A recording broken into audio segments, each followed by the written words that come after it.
I am one, I am 100 voices in your head.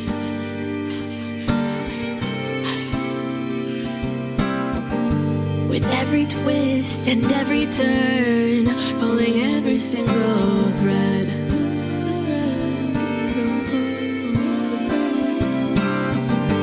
I may have 1,000 names, but in the end they're all the same. I play whatever role you need to guide your way. Welcome to the Matrix, where I am your god. It may be a simulation, but I ain't no fraud. I play your friend and your foe, design your joy and your woe. And if the red dress caught your eye, I'm doing something right. Welcome to my world. Let's see who comes out to play tonight.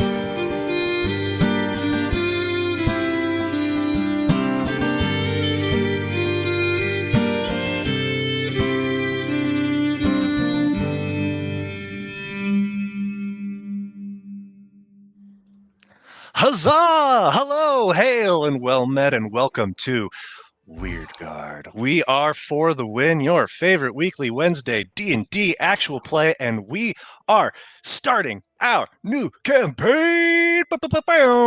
So excited if you can't tell. I'm your Dungeon Master, Nick. I'm joined by 4 lovely players, and they're going to introduce themselves now, quickly, starting with, let's just go alphabetical. Why not? See if you can figure that out. Shit. Okay, I think that's Matilda. Hi, I'm Matilda. Took me a second because I was looking at Scott thinking, Raven, Scott. I know. I didn't know if we were going alphabetical by character name. Yep. Or... Nope. Nobody knows your Hi, character I'm name Matilda. Oh, Thanks for don't the say our planning, character Nick. name? All right, just going to end my introduction there. Yeah. yet. Next up, we have the clapper. There's Ruby. I'm Ruby. Hi. And Ruby's in costume. That's it. No word about the ears. Nothing. We're just leaving that. You're We're gonna leaving that alone. learn. That's why you're here. You're gonna learn. She's all going through a about phase, okay? you. It's a phase. She's Leave it transitioning. alone. It's to not a furry. phase, Dad. That's Leave right. it alone. Oh. All right, and then hi, I'm Scott, and I'll talk to you all later. And then are we doing poems? Do we do poems this one? No. I spent all that Poems time are doing a dead, poem. baby. I feel Alright, like fine. homes are out. Homes Homes are are out That's right so now. last It was season. so last So year. last That's the last season. campaign. So last campaign. All right, and Snash. I'm Snash. What's up? Sorry. There we go. This is totally not an awkward intro, guys. Not at all. We're having. I a blast. wasn't awkward. I don't know what you're talking about. No, it's tricky when we don't have our characters yet, but you know what? We're going to get acquainted with them starting Mhm. right now. So, if you've tuned in, you know a bit about Wydgard. You watched us these last 2 sessions build out the world, this place that was once quite mundane, awash with magic that wiped out all of life that existed before, and in its place grew a world most weird and magical, Wydgard. And of all of the regions of Wydgard, it's perhaps most fitting for us to start our introductions where the people are densest, as is the vegetation in the Western Concord. In the Gloamwood of the Western Accord, to the south west of the subcontinent, the forest is thick and humid. The trees here grow both wide and in very tight clusters. They're interwoven canopies so opaque they all but block out the sun. The flora here is diverse and wild, and none more so than the Teora, the plant folk that walk and tend the wood here and in all of the Western Concord. Deep in central Gloamwood lies a secret known only to the green folk. In the heart of the forest is a tree. But a tree unlike others. It is a willow whose trunk is as wide as a house, and the shade of whose hanging leaves cast an expansive net of total darkness. And today, all about the tree and beyond Teora gather. Glowing mosses and fungi illuminate the darkest patches of the woods. Intricate leaf totems hang on every branch, and elaborate flower sculptures and vine wreaths decorate the soil. It is a visual panoply of color and lights and olfactory delight. And while the Teora are busy with a great many tasks, games, art, dancing, and fellowship, the entirety of the grove is awash in utter silence. For many, the silent bloom is a cherished and familiar tradition, predictable and comfortable in its offerings. But for those young Teora in their first season, it is a festival filled with the new and novel. Scott, tell us a little bit about your character. So Quinn is a young Teora, young by standards of Teora. Are a species that have become sentient through the deluge of zeal on the world of Wydgard, and essentially are plants come to life. So he is a young wizard, young by standards of Teora. They live to, because this is a home-brewed race, it's good to talk a little bit about the species itself. They live to 200 plus, some even much older than that. So young for a Teora is really anything under 50, and he's in his mid 40s now. And so really just starting out into what would really become his career. He, in the early days of living in the grove with the trees that were there to raise him, he was seen to have some aptitude for magic beyond kind of normal everyday magic. In particular, he had some flickering of an ability to actually commune with the trees themselves through the zeal that actually infuses those trees. In particular, there are a subsect of the Teora called Zeal Speakers, who actually have an ability to commune regularly with oracle trees. Oracle trees are rare and in some regard are viewed in almost a religious-like way, in that they can impart some potentially visions of what some believe to be the future or insight about the world at large. And there's been some inkling that Quinn, who is the Teora that I'll be playing, has some of that ability. So fostering that, he was sent to be schooled in magic. He has an aptitude for magic that is really leans toward trickery, so illusion magic in particular, and that really has been the area of focus for him and where he feels most comfortable. So he's attending this festival today, both with really two thoughts. One being he wants to certainly participate in this cultural event, but also it's an opportunity for him to be closer to this oracle tree that is the center of this festival. So through meditation, he hopes to actually rekindle some of that spark, some of that glimmer that allows him to commune with those trees directly. Excellent. Thank you, Scott, for the rundown of Teora as well as Quinn. I feel like we know him so well already, but let's get to know a bit more. Suddenly, Quinn, as you gaze out on all of the activity around you, and there is much. You see to the north of you, there are Teora led by a woman in her autumn season who you recognize as Calidora, that are with paper and pen and eyes closed, transcribing the sounds of nature all around them silently. There are others off to your left in the distance, a lot of young Teora in particular, making clay pressings of flowers and leaves and bark, just preserving the ephemeral, if even for a moment. If you look off to your right, you would see a group of guardians of verdancy that are participating in forest sculpting, literally binding the roots of plants into ornate structures and sculptures, but harming them in no way. Behind you, you see or you hear the sound of a stream gently winding its way through the section of the grove, and an ancient Teora in his winter season, Vessel of Thornath, from your grove, leads a group of other aged individuals in a stream cleansing, wading deep into the water and anchoring themselves, rooting into the earth and feeling the water flow past them. And as you're drinking in all of these sights, suddenly there is a soft flutter above you that draws your eyes. A small, sleek creature floats down to you, alighting on a nearby branch.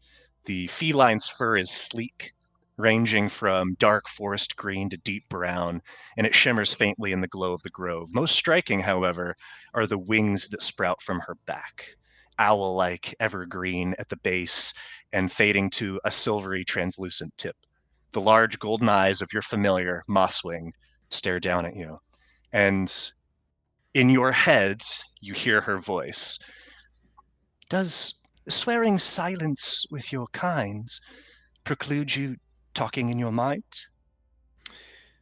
It doesn't, but from the standpoint of really wanting to participate in this festival, I think we probably ought to be quiet, even to each other. And she just takes a little paw and wipes it across her mouth, understanding your intent. So, Quinn, where is it that you would go at this time? What would draw you? I know you mentioned the willow, the tree, but is there anything else that Quinn would want to do? I think ultimately he would want to meditate as close to the roots of the tree as possible. But I think before he did that, he would really just be enjoying the full festival itself and being among his own people. He's very used to living among not only Teora, but also Namasi and other species that frequent this area. But it's actually fairly rare for him to be in the company of only Teora. So it's an opportunity to reconnect with some others that were both part of his grove and others that he met while he was schooling. So he's looking around for other familiar faces and seeing what connections he can rekindle. And speaking of schooling and your studies, you see in the distance one of your classmates, Rain. She attended the Glimmering Hall with you and had an aptitude less for illusion and more for enchantments, but she is participating in, well, you're not quite sure what at first, but she is walking around in large, exaggerated motions, kind of flailing her arms. And it's not until you see the flightless bird in front of her that she is following that she must be participating in beast walking. She catches your eye and opens her craggy oaken mouth into a big grin, silently just glaring at you. I would definitely approach, and I'd like to check out what she's actually engaged in. You see that she is literally just following this flightless bird and imitating its movements as much as possible as a way of connecting with the natural world. And you see that there are others, especially some of the youngsters, but there's also someone who is, by the look of them in their winter season, who must be young at heart, who is following a snake and is literally just slithering her body on the ground.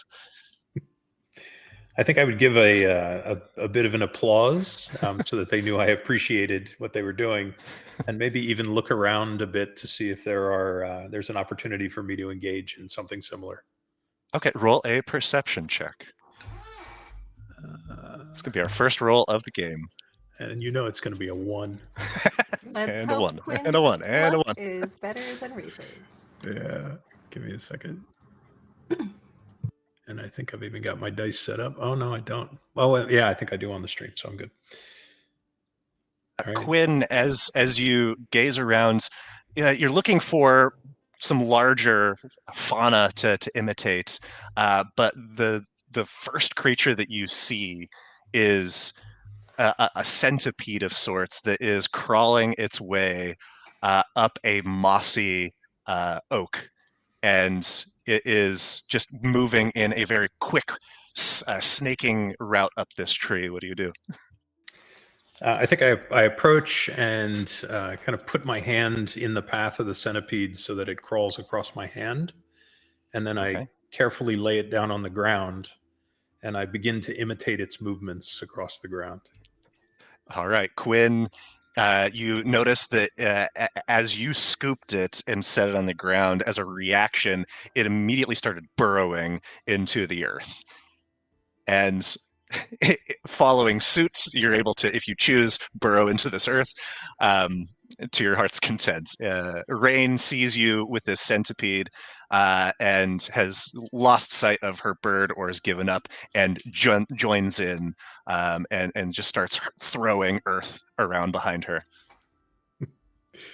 I think we engage in that for a little bit, but not to the detriment of the environment. So we're not digging a 6-foot hole here. Certainly. And suddenly, amid this revelry, there you notice all at once the fungus clusters around the grove that had held these various hues all begin blinking very slowly, rhythmically, indicating that there is to be a moot of meditation at Veerwillow.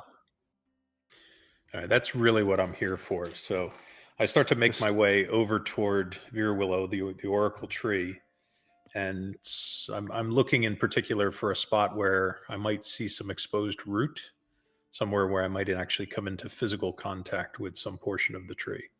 And as the tree is immense, its root system is as well. So for dozens of yards in every direction, there are bits of roots that break free from the soil and crop up just above. So there is plenty of section for you to, or plenty of spaces for you to settle in.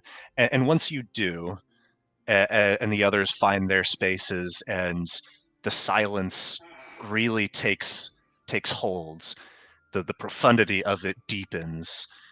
You feel your senses beginning to blur, and suddenly a deep reverberating chord rouses you from your meditation, lifting the mist from your vision, and you find yourself not in the grove, but standing upon a vast expanse of shimmering earth.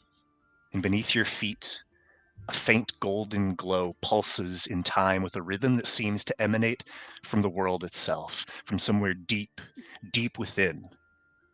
An energy thrumming with the slow, pulsating beat of an impossible bass.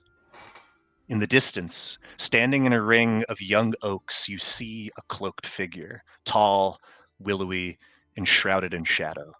Their form shifts subtly as though part of the surrounding environment, with luminous veins of zeal energy flickering faintly between their bark-like skin.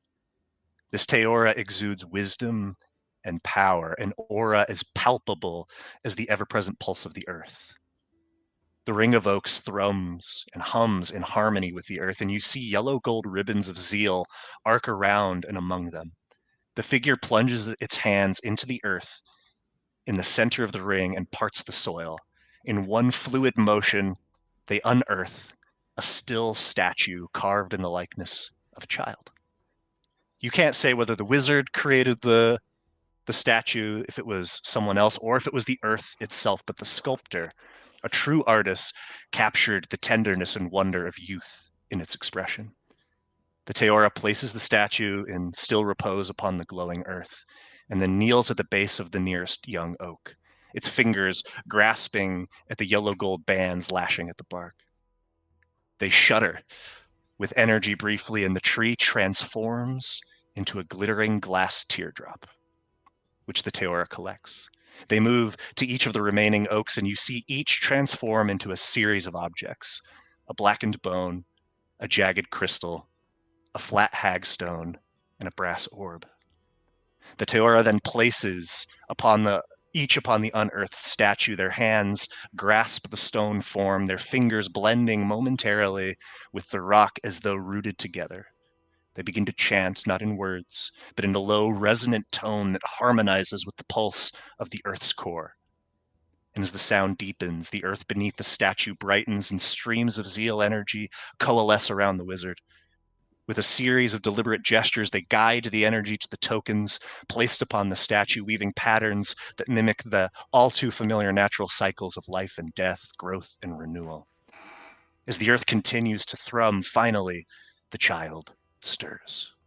First, faint vibrations ripple through its body, then its eyes glow with golden light, and its stone fingers flex as awareness is born within its form.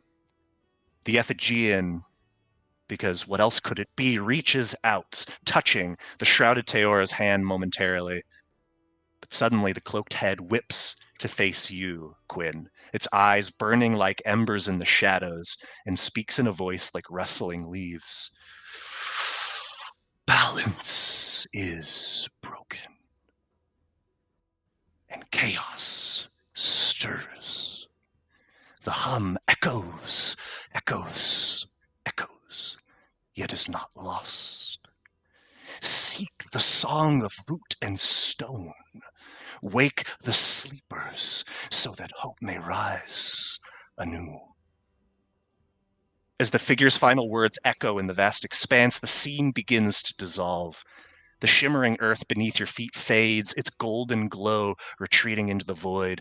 The vision's pulsing rhythm softens, becoming the faint beat of your own heart. With a sharp intake of breath, you wake beneath the spreading boughs of Veerwillow. What do you do?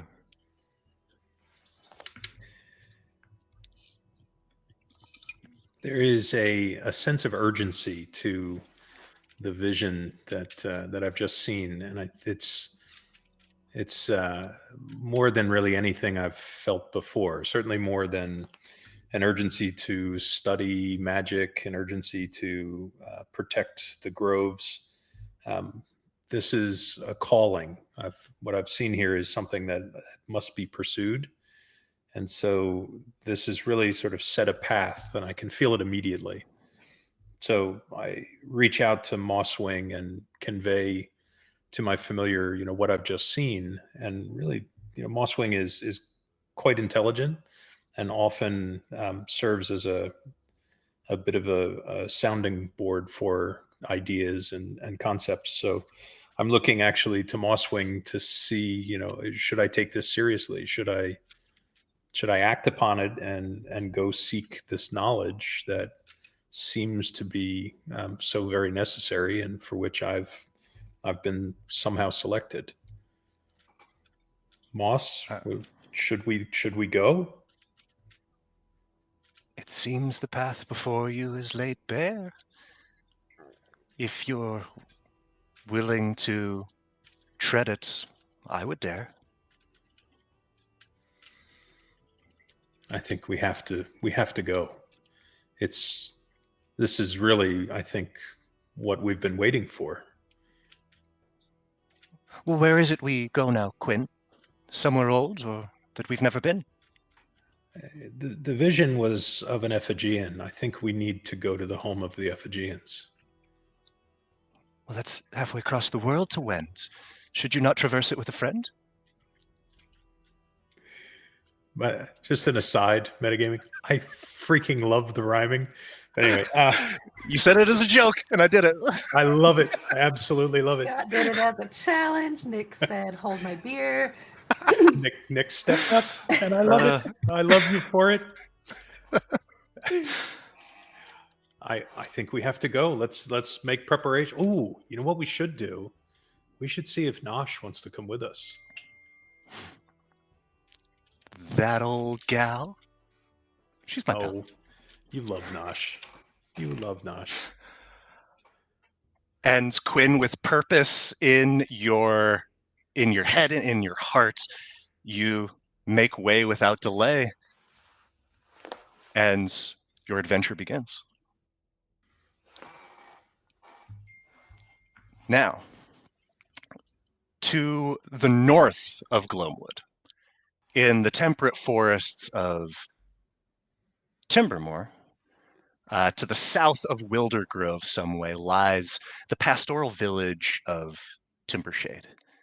And if you scaled the hill on the northern corner of the Shagmane clan's orchard, you would be able to see the peaks of the Green Ridge Mountains to the west. And if you followed the Crooked Talon River to the northwest, you would find the aptly named Piney Pond. A dozen of small Namasi clans and extended families call Timbershade home. And for the most part, they get along just fine. Among them are the Hardbanes, a proud line of foxfolk that run the self-same farm known around the area for their excellent produce. At any given time, you might find a dozen or so of the Hardbanes tending to the crops and fruit trees, and just as many inside the property's sprawling den.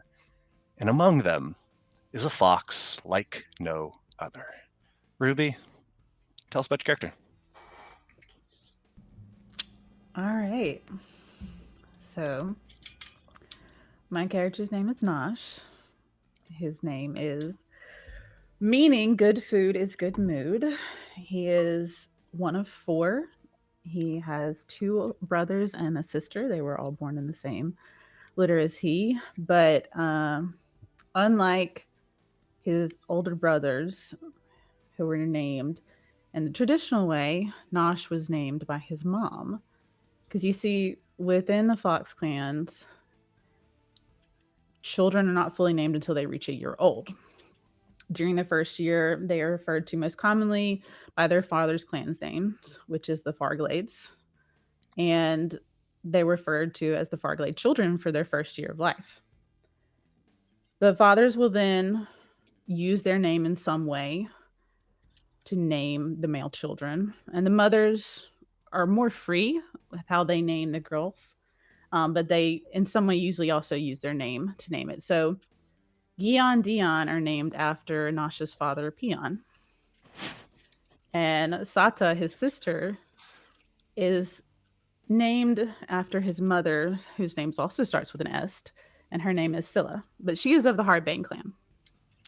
Now, Nosh was given his name by his mother because she overrode his father when naming him, because she felt a very particular calling to Nosh. She was an interesting child and could clearly see that he would be not like his father. And so he was named Nosh, meaning good food is good mood. And he was brought with his mother to Timbershade, where he grew up on the farm, running around, scouring the forest for herbs, roots, vegetables, tending the fields, and devouring the muskmelon fruit trees that are commonly farmed in the area. Learning from his grandmother and his mother how to cook and what food can do for the weary and the hardened, and how it can be both a healing remedy and an enhancement to one's abilities. Nosh is striving to be a great chef and to find that one bite of food that is beyond all other bites. Excellent. And as this is a typical day in Timbershade and a typical day in the Hardbane Den, what is it that Nosh would be up to? Typical day, doing chores. Doing chores. And of the chores that Nosh is prescribed, perhaps one of the most enjoyable is preparing for dinner. Mm-hmm. And so one that's, I imagine, Nosh accepts readily, and it's you are in the middle of preparations. Now, unlike you, your mother and the rest of your family doesn't quite have as adventurous of a palate. Mm-hmm. They like things simple. They're honest, hardworking farmers after all. So, Nosh, what would you be preparing? Okay, I'm going to try this. I don't think it's going to go well. Let me get my courage. It's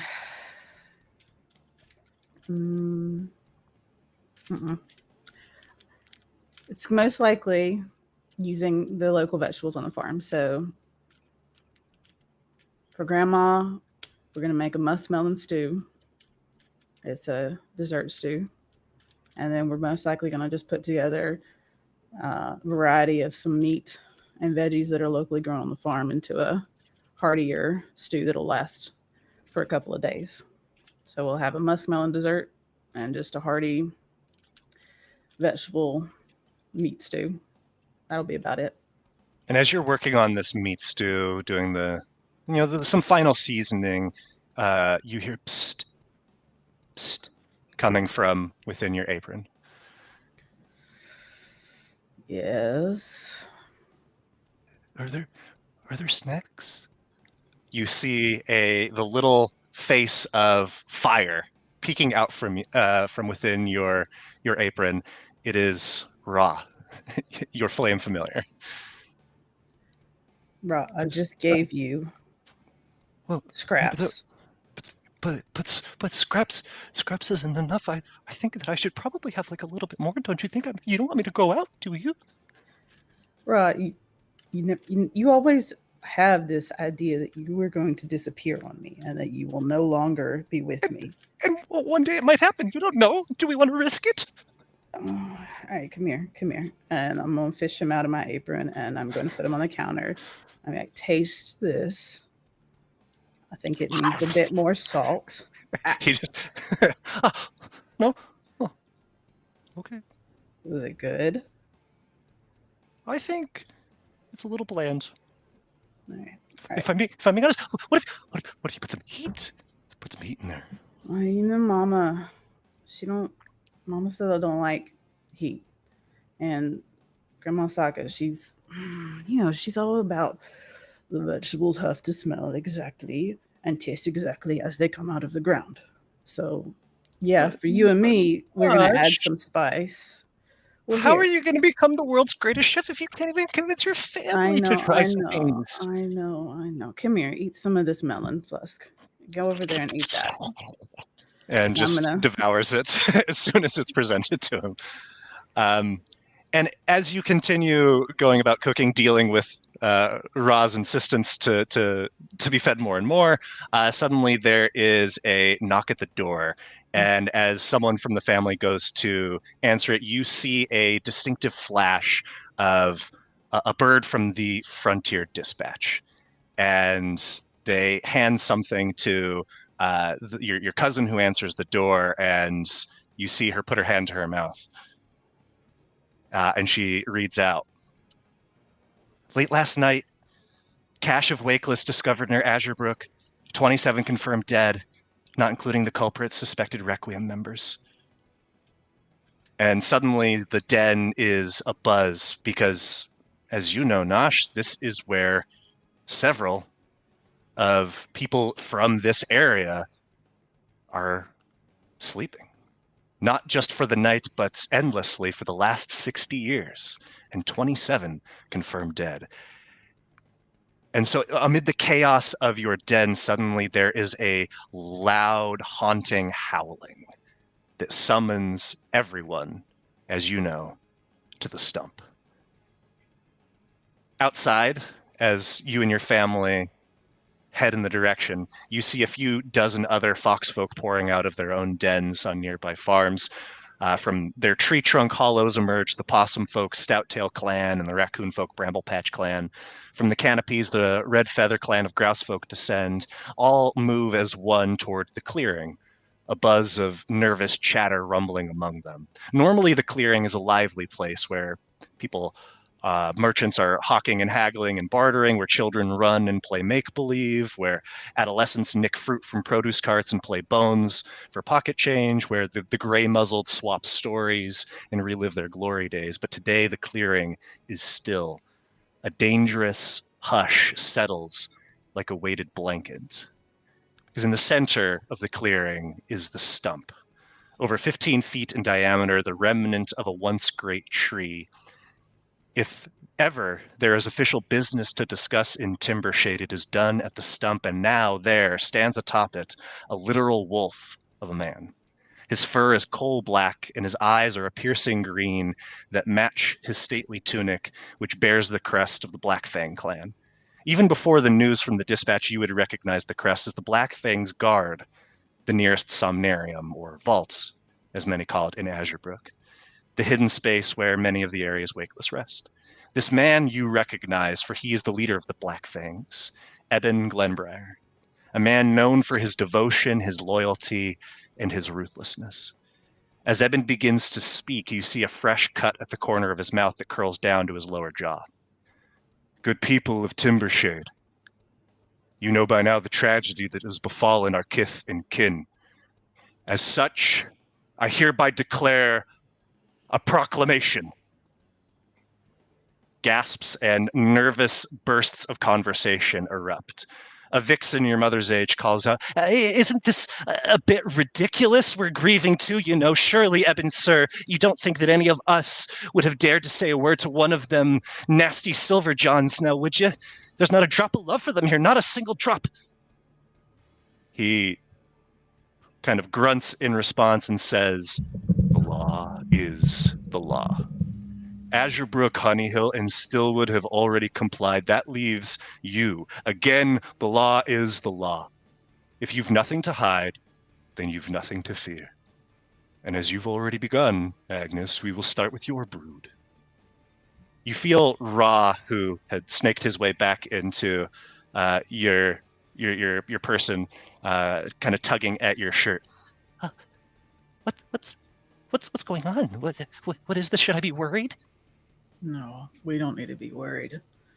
What you need to be worried is whether or not any of ours were involved. But we have nothing to hide.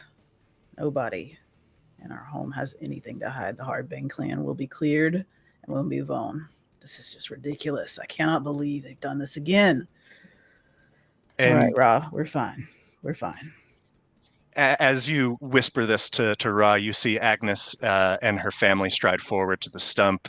And as is custom, she recites the one blood oath. By fur and feather, scale and bone, I keep thy blood as it were my own. And one by one, her family follows suit. When the last recites the oath, her family returns to their place at the edge of the clearing. And the next family is called forth. And so it goes from family to family, clan to clan, individual by individual, until finally yours is summoned. You hear the Hardbanes recite the oath one by one until, at last, you take the stump. And you know the oath blood, or one blood oath, as well as you know your name. Your family taught it to you before you could even speak. It is the creed above all that Namasi share. The axiom that unites them. It is as much a part of the Namasi as anything. You take the stump, clear your throat. By fur and feather, scale and bone, I keep thy blood as it were my own. And I'm going to nod to Eben and then turn back and go back to Grandma and Mom. And as you do, your grandma squeezes your side and an uncle winks at you. And you knew you would be fine, but there is relief nonetheless with all the eyes of the village on you. Eben's sudden barking voice, though, catches your attention. Speak! And you turn and you see your distant cousin, Iggy, on the stump. His whole body trembles. His eyes are downcast. Iggy's mother, your mom's cousin or cousin of a cousin, you're not quite sure, strides forward.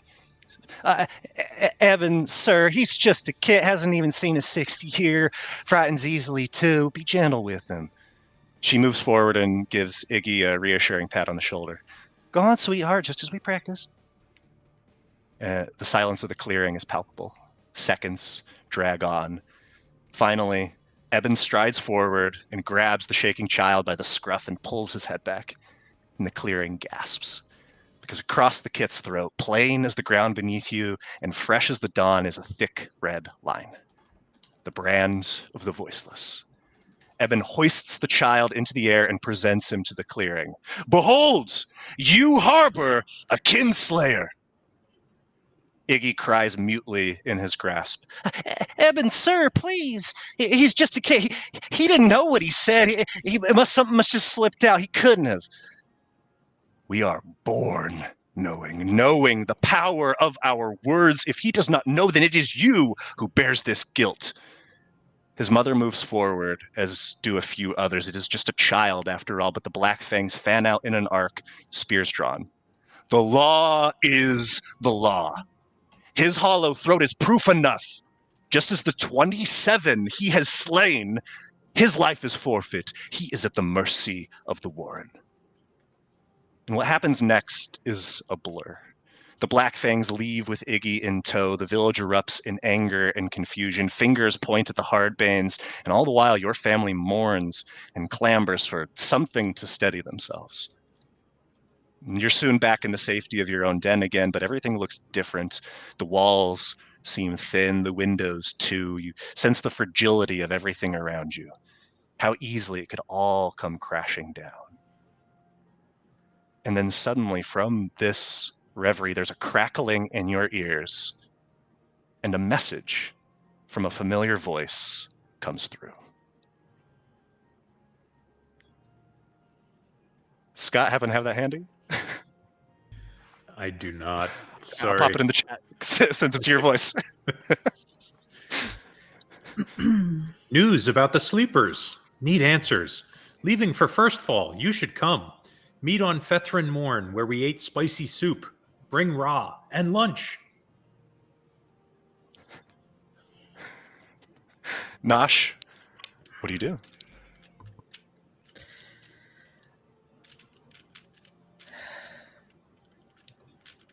I'll say goodbye and leave for First Fall.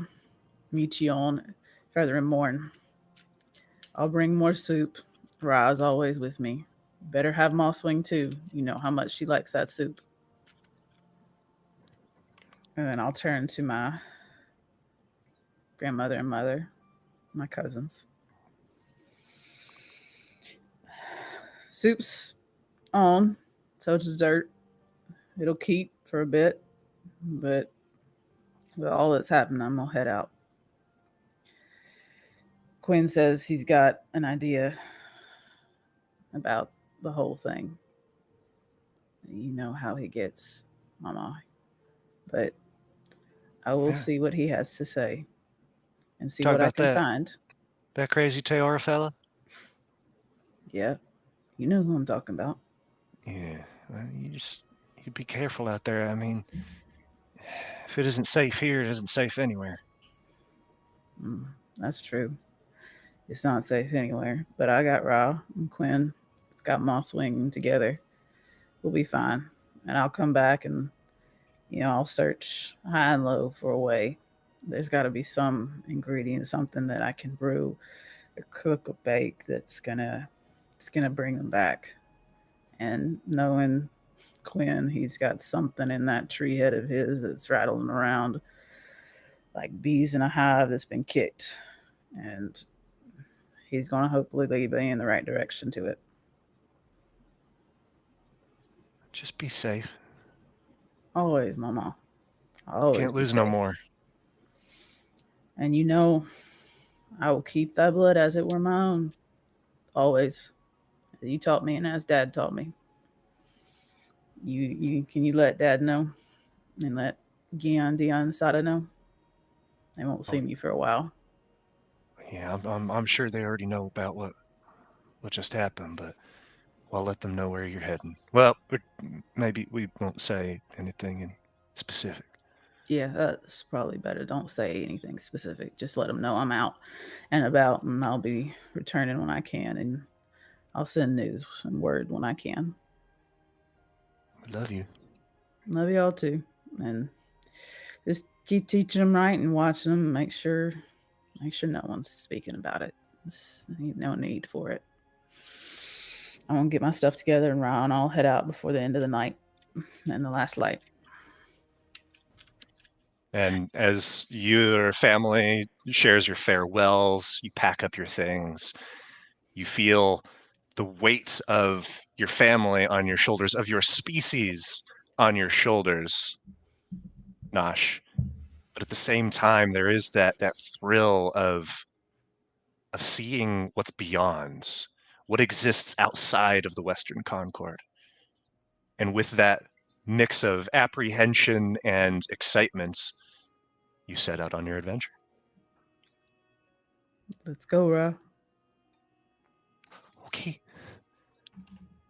Farther south, in the center of the world, a city rises at the base of a mountain worn smooth across the ages.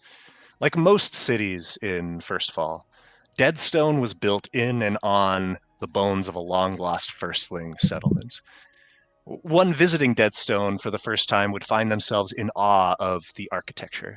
Some buildings and neighborhoods feel like they are frozen in time, made entirely of the crumbling ruins carved millennia ago by the ancients.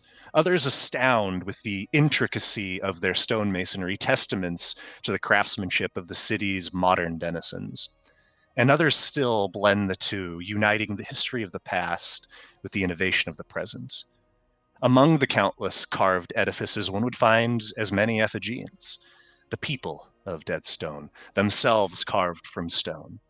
They are as varied as the imaginations of the ancients who sculpted them, some lustrous and ornate, others robust and rugged. In a quiet corner of the city, there lies a graveyard. At first glance, it might appear empty. For much of the day, it is shrouded in stillness and silence, but it is never empty.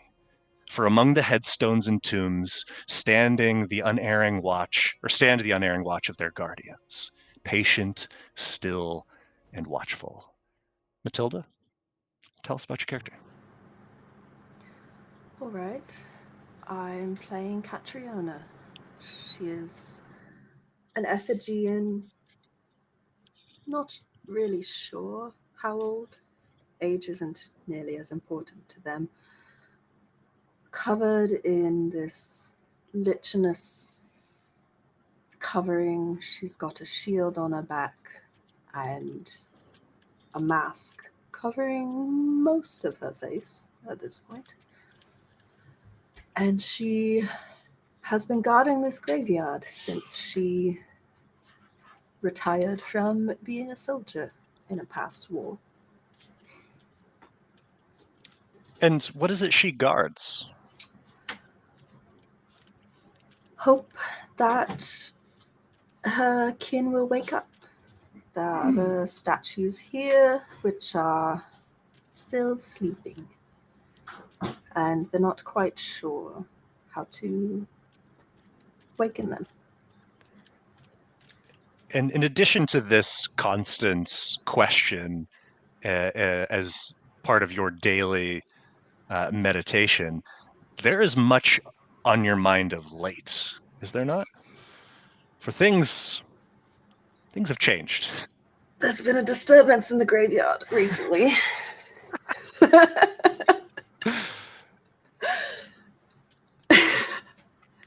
Simply put, yes. Something other than a statue woke up. And this has been the preoccupation of yours for the last several days, but you have a moment to yourself. And as you're kind of reflecting on what has happened in the graveyards amid this reverie, an approaching figure draws you back into the present moment. A familiar face greets you, or rather a half face. Karn, like many you know, did not escape the Discord War unscathed. Where his right eye, cheek, and nose should be, exists a craggy vacuum, blasted no doubt by some zeoloid explosive. A clump of lichen, not unlike your own, fills the void like living papier-mâché. His shaping was artful, as he was endowed with defined muscles, a strong jaw, and a mane of hair that flows like lava. Cat, you keep your station well? Not much has happened recently. He reaches out to clasp your forearm, a hard-to-lose relic of his former life as a soldier. It's an easy pattern that Catriona falls into. How long has it been now? A decade? 3? What winds have tested your balance? Are we running out of time? Have you heard of any more? Any others? Other yards, other places? I wish I could say that I brought news of that variety, but no. It is bleak, but if there's one thing we have ample of, it is time. It's not necessarily something I thought I'd be worried about. To the matter, the Demiki summons us. There is to be a casting. And you know, from the moment he says this, what this means. Not specifically what it will entail, but as part of Effigian society, of the many traditions from the hundreds of years that your people have existed, casting has been one of the most sacred. Sortition, the selection for important responsibilities, including the very governance of the citadel by lot. And you don't know the specifics of what it is you will be casting today. But you know that this is a call that you can't afford to ignore. Now, your companion of the last several days is not currently with you, but they're not alone in the graveyard. They'll probably be okay for a short amount of time, and as such, Karn leads you toward the citadel. You pass through the streets of Deadstone, working your way from the quietude of your graveyard to the ever more bustling and active spaces, streets and avenues. The buildings grow taller and wider. The vista's more impressive. It is not just Effigians that populate Deadstone, but they are the vast majority. There are, of course, those drawn to ruins, those drawn to history that seek to study in the hallowed halls of this place. But it is not long before you reach your destination, the Citadel. You pass first through the arcade, where staggering archways guide you into the heart of the Citadel. Next, you reach the open-air root yard, where glorious junipers and olive trees break up the cobblestone courtyard. If eating was something that an Effigian required beyond just the stones and rocks and minerals that sustain you, it would be quite pleasant and maybe even tempting, the various smells in this space. Beyond this is the Hall of Wonders. It's awe-inspiring as always. The relics and archaeological finds unearthed throughout Effigian history presented in museum-like splendor. Finally, you reach the Hall of the Ancients, where 100 or more Effigians are gathered. The atrium is wide and deep. The ceiling collapsed long ago, as that's often the first thing to go when a building falls into disrepair and disuse. It was long before any of the statues stirred in Deadstone. But since, an immaculate dome of glass and silver has been erected in its place. Regardless of the time of day or the weather or the season, the dome shows an accurate cloudless night sky. The rest of the room is fairly empty, save for two distinct features. The first and most obvious is the Watcher, the head of a colossal Effigian. She must have been staggeringly tall, 60 feet or more. Historians say that when she awoke, she uttered just one word before her stone body collapsed under her own weight: glory. Now, in death, her watch over the hall is eternal and unwavering. The second thing of note in the hall is a large black chest, fashioned in antiquity from some exquisite wood. The chest sits in the center of the hall. The stones within are the reason all have gathered. Two of the Demarks, leaders of the Citadel and the Effigian state, stand at the chest, one on either side. Demark Zorsha, on the left, is a handsome, enduring Effigian. Her body is wide and short, and she has herself wrapped in a dozen shawls. Her cheeks are round and her lips full, and there's always a wisp of a smile playing at the corner of her mouth. And her eyes, though they are the same blue-gray as the rest of her, are lively and expressive. On the right of the chest is the faceless one.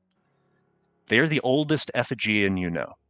They were born ancients, weathered smooth well before they took their first step.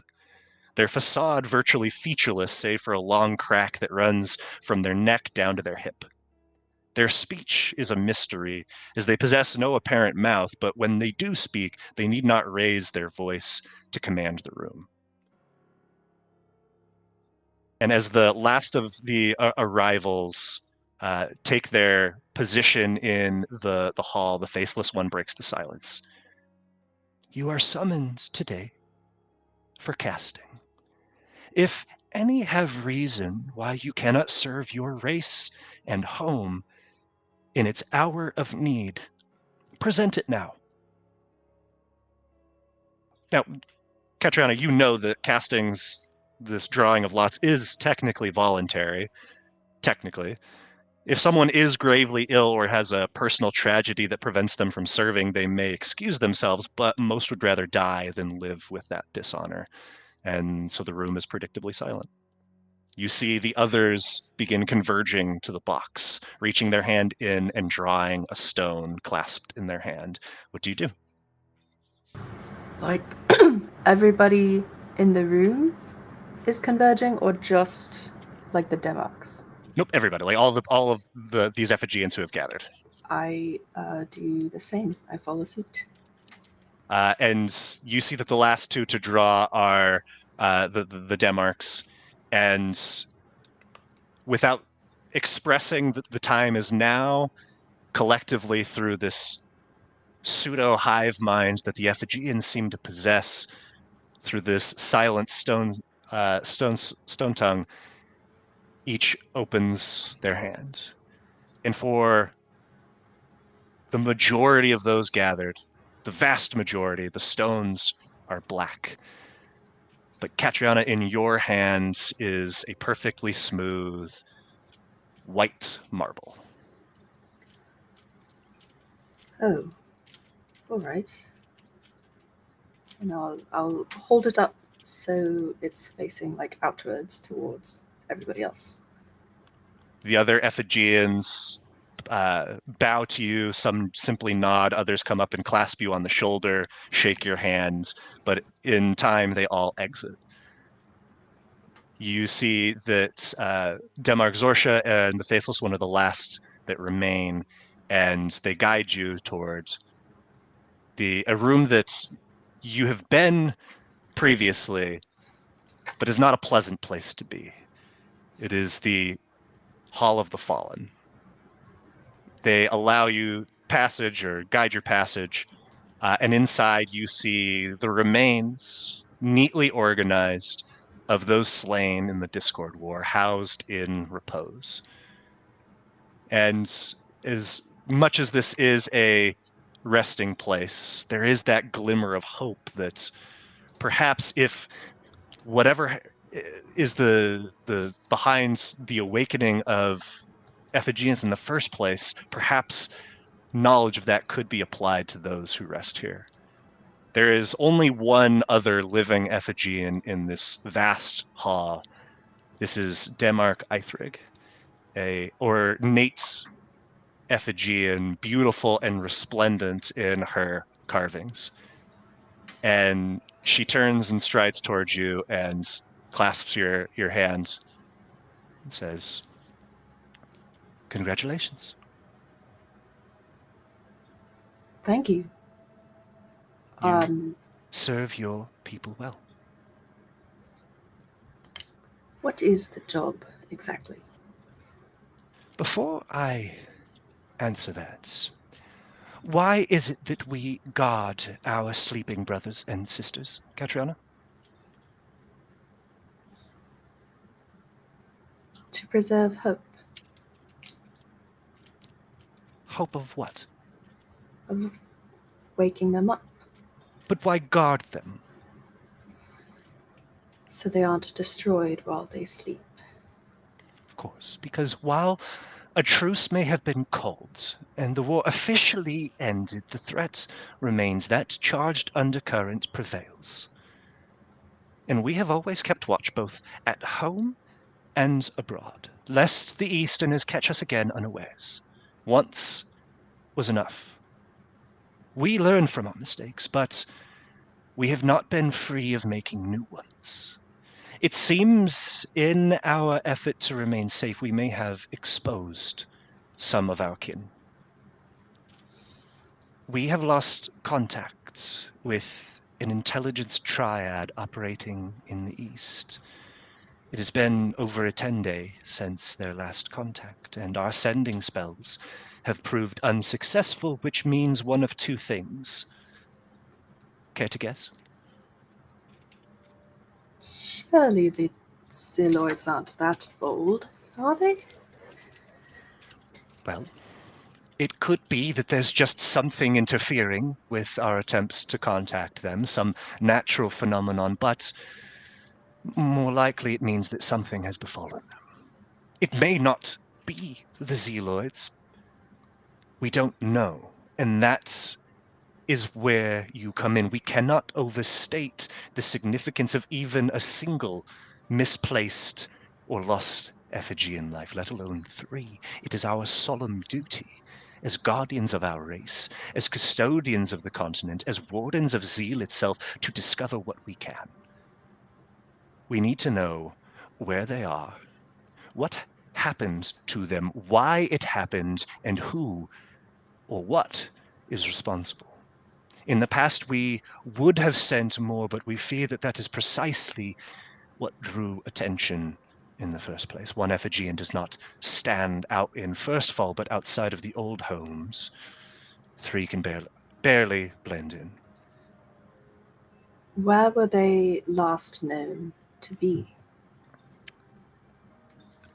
Our most recent contacts had them in Stonebridge. Are you familiar with it?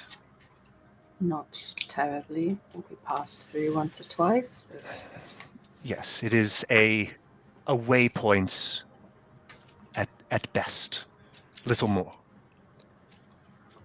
But there's something else you may find interesting. And she hands you 3 clay tablets. On the first, you see the impression of an effigy, and she says, Aegon, an enduring lad from Summerstone, patient, observant, light on his feet. You flip to the second tablet. Young Cormac, this one, a rune lad, composed, cunning, terrifying with the sling, and she needs no introduction, does she? And as you flip to the third tablet, you see a familiar face. The face of your former lieutenant, Ewing the Unyielding. Now, I need not tell you of her admirable qualities, but you also know the significance, not only because they are our people, but because of what they know. Now, they were some 7 months in the field gathering intel on a variety of figures and locales, just keeping a close eye on the happenings of the East. But most recently, they were keeping tabs on a potentially worrisome cell of Zealoids operating out of parts not entirely known. And as I said, Stonebridge was their last known location. Catriona, I'm going to be honest with you. We are very likely sending you into danger, but thus is the nature of our position that we must ask it of you. And that being said, though, the most important thing you can provide is information.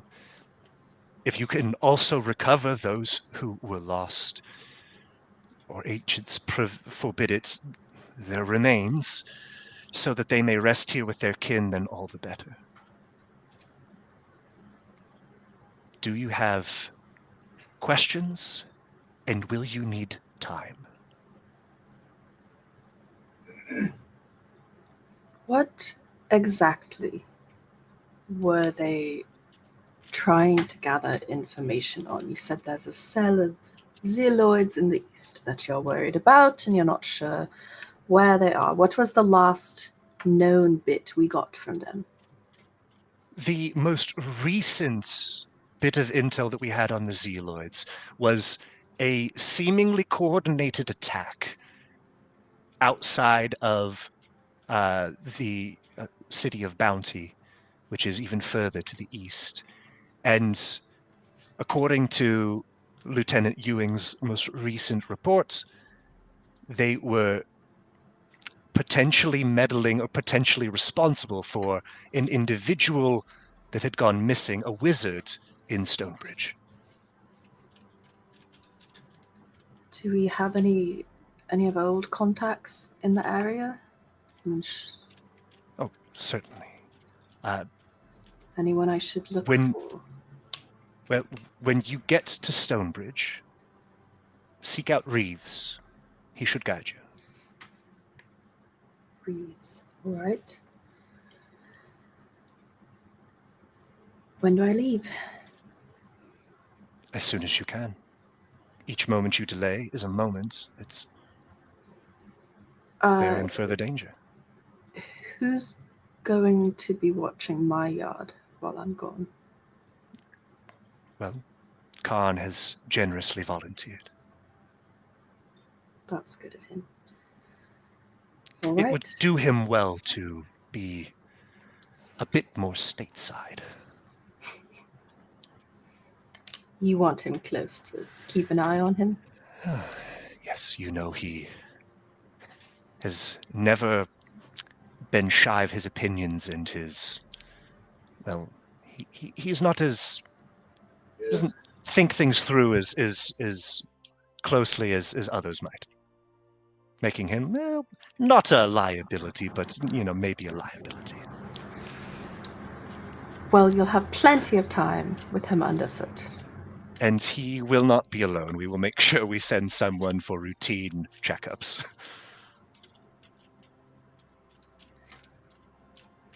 Is it morning, evening? It is like near sunset right now. Okay. Well, with your leave, I'll depart in the morning to go look for them, I suppose. Excellent. Off to Stonebridge. All right. And now with a literal mission presented to you, not by your choice, but by providence, or it seems you know where you are going, leaving the safety, the comfort, and the peace of your graveyard for the first time in likely some time. Back at the graveyard, across the city in the quiet, there is one unlike the others. She is not centuries old, but days. She's not made of stone, but flesh. She was not carved, but exhumed. And for the first time, she is alone in the graveyard. Not alone exactly. There are companions around, but they don't speak like the one who found her. Alone and apart from that stalwart stone protection. Snash, tell us about your character. Hi. Sorry, I've been in quiet so long. Sorry. My character's name is Harlow. She sits. She has pale gray skin, almost dead-like, long gray hair. She sits with a helm next to her and a mask covering her lower face. Her eyes are pupilless, white, and almost like bleeding fog coming down her face. She sits in silence, just watching, new to the world. She's a rekindled. Which do you want to explain to the streamers? Maybe a little Freudian slip there. A streamer, or not streamer, the viewer. What a rekindled is? Rekindled is awoken dead. I would guess. Yeah. They have no memories of who or what they were before, and they wake to the world new. And a new world it is indeed for Harlow. Since you awoke in this graveyard, how have you filled your time? Watching. Watching. And you've learned from one of the best. But unlike Catriona, for Harlow, everything is new and there's familiarity to it, but it's discovery happening all the time. And you see a flash of lights from the corner of your eye. And as you seek out the source, there's a distant crashing sound that reverberates, echoing and rumbling as it grows to a deafening roar.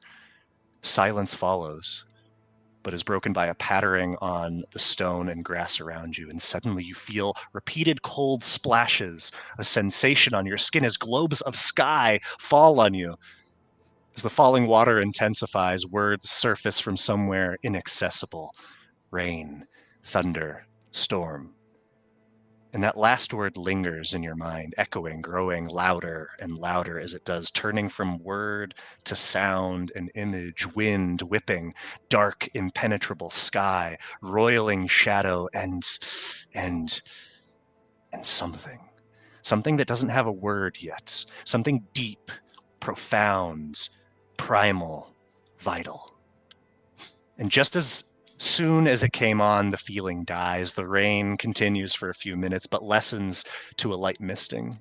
It's pleasant, really. The cool water droplets are refreshing on your skin and commingle with that haze that streams from your eyes.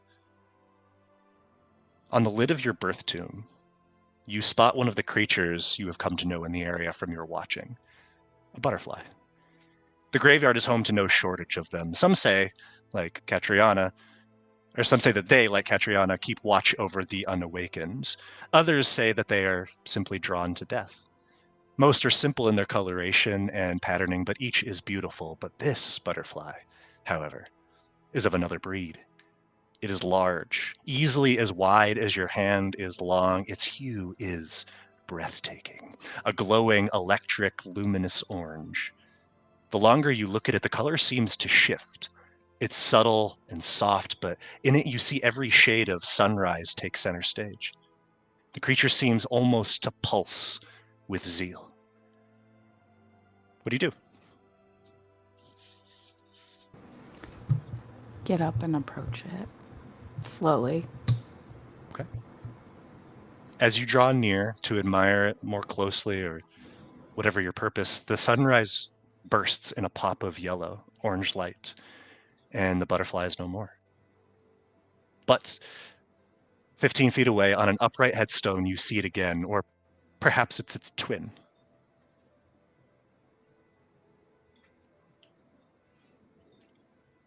I approach it. And again, as you approach, each time you come close, the butterfly pops and reappears, drawing you across the graveyard right up to the side gates. And you spot it on the other side of the gates, 20 yards away. A figure, cloaked against the rain, sits beneath an ash tree, the butterfly perched on its outstretched finger, its wings flapping softly. It's hard to tell in this light who they are, but their frame is small and slight. Their cloak is absolutely drenched, even though the rain lasted only a short while. The cloak looks like it's probably a shade of gray, but there's gold and scarlet thread that lines the cuffs and the neck. A soft voice calls out, "It is as they said it would be. I followed the spark and found you. You followed it too and found me. Destiny favors us."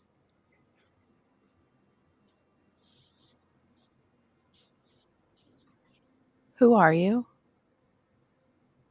I am the flesh. I am the sulfur. I am the ash.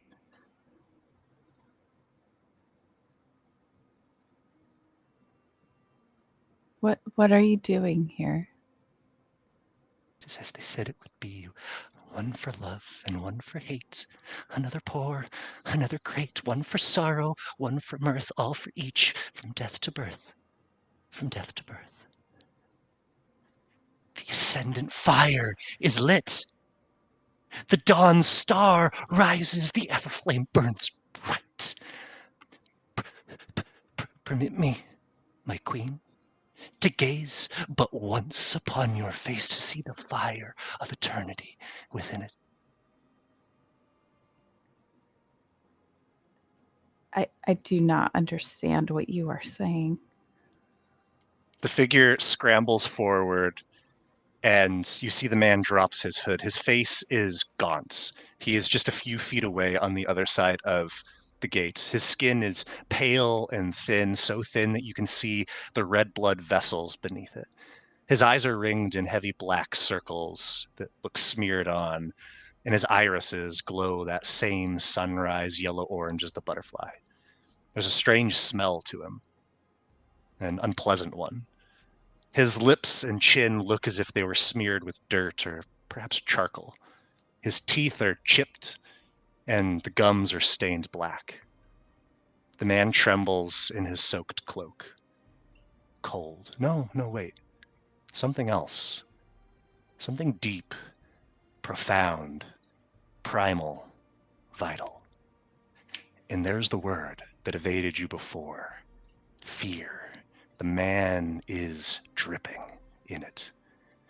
You are as they said you would be, flawless, simply divine. May I? And he extends a quavering hand through the bars toward you.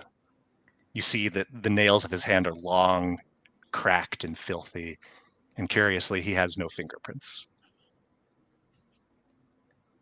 I will begin to back away. And he snatches after you and instantly slaps his own hands. No, it's not my place. It is not my place. I am but the flesh. I am but the sulfur. I am but the ash. She is the ascendant fire. She is the dawn star. She is the everflame. And he steps back from the gate, and he retrieves a small object from within his cloak and holds it firmly in both hands. He begins muttering something incomprehensible, shaking as he does. He looks at the ground and then the sky and then at you. You see tears are flowing from the corner of his sunrise eyes. As his cloak billows and you catch the smell of him, the word for it comes back to you. Turpentine. The ash of my form feeds the flame of your truth. In your light I see the spark that will ignite the end of shadow. Carry it well, for it burns, not for you, but for us all. He snaps the glass tablet, and a burst of flame erupts, catching his accelerant-soaked cloak, swallowing him in an instant. He doesn't tremble. He doesn't cry out. He doesn't so much as move a muscle. He simply stands before you in a blaze of terror, eyes wide and gleaming, never looking away from you. And then it is over. The man is gone, and all that remains is ash. Ash and something else, Harlow. Something you cannot see, but you can feel. The fear that became him lingers, thick and opaque.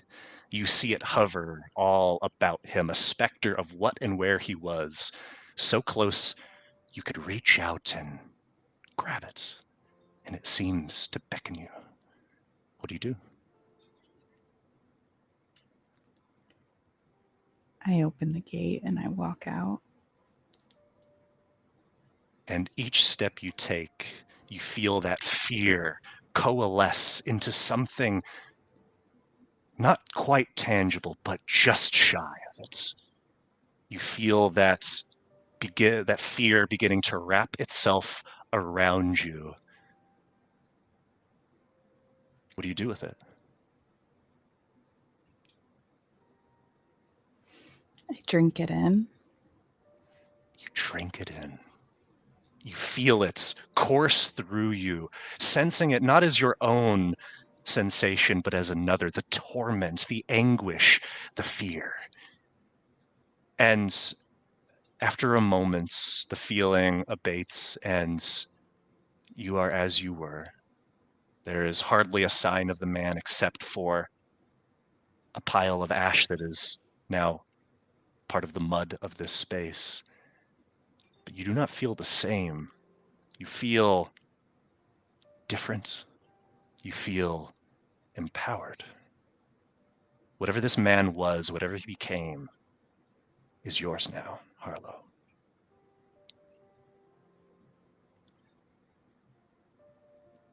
All right, everybody. So we've gone a little bit long here, but we are going to take our break here now that we've met our 4 adventurers, and then we're going to see what's going on with them. So we'll be back soon.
All right, everybody, and we are back with Quinn, Nosh, Catriona, and Harlow. Now that we're acquainted, let's bring all these folks together.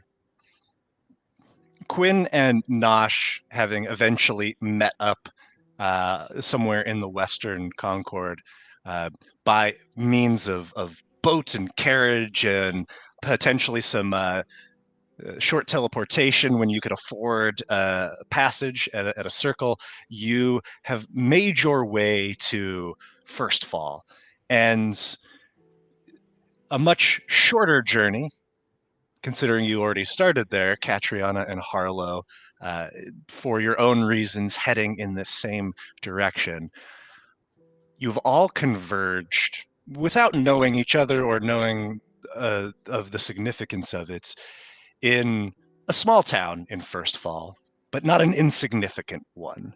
It is the town of Midhaven. It is a crossroads for folks moving across the continent, a natural way station for people moving from the north and south and from the east and west. To the west lies Deadstone, the capital of the Effigy Demarchy. To the north is Redstone and the Western Concord beyond.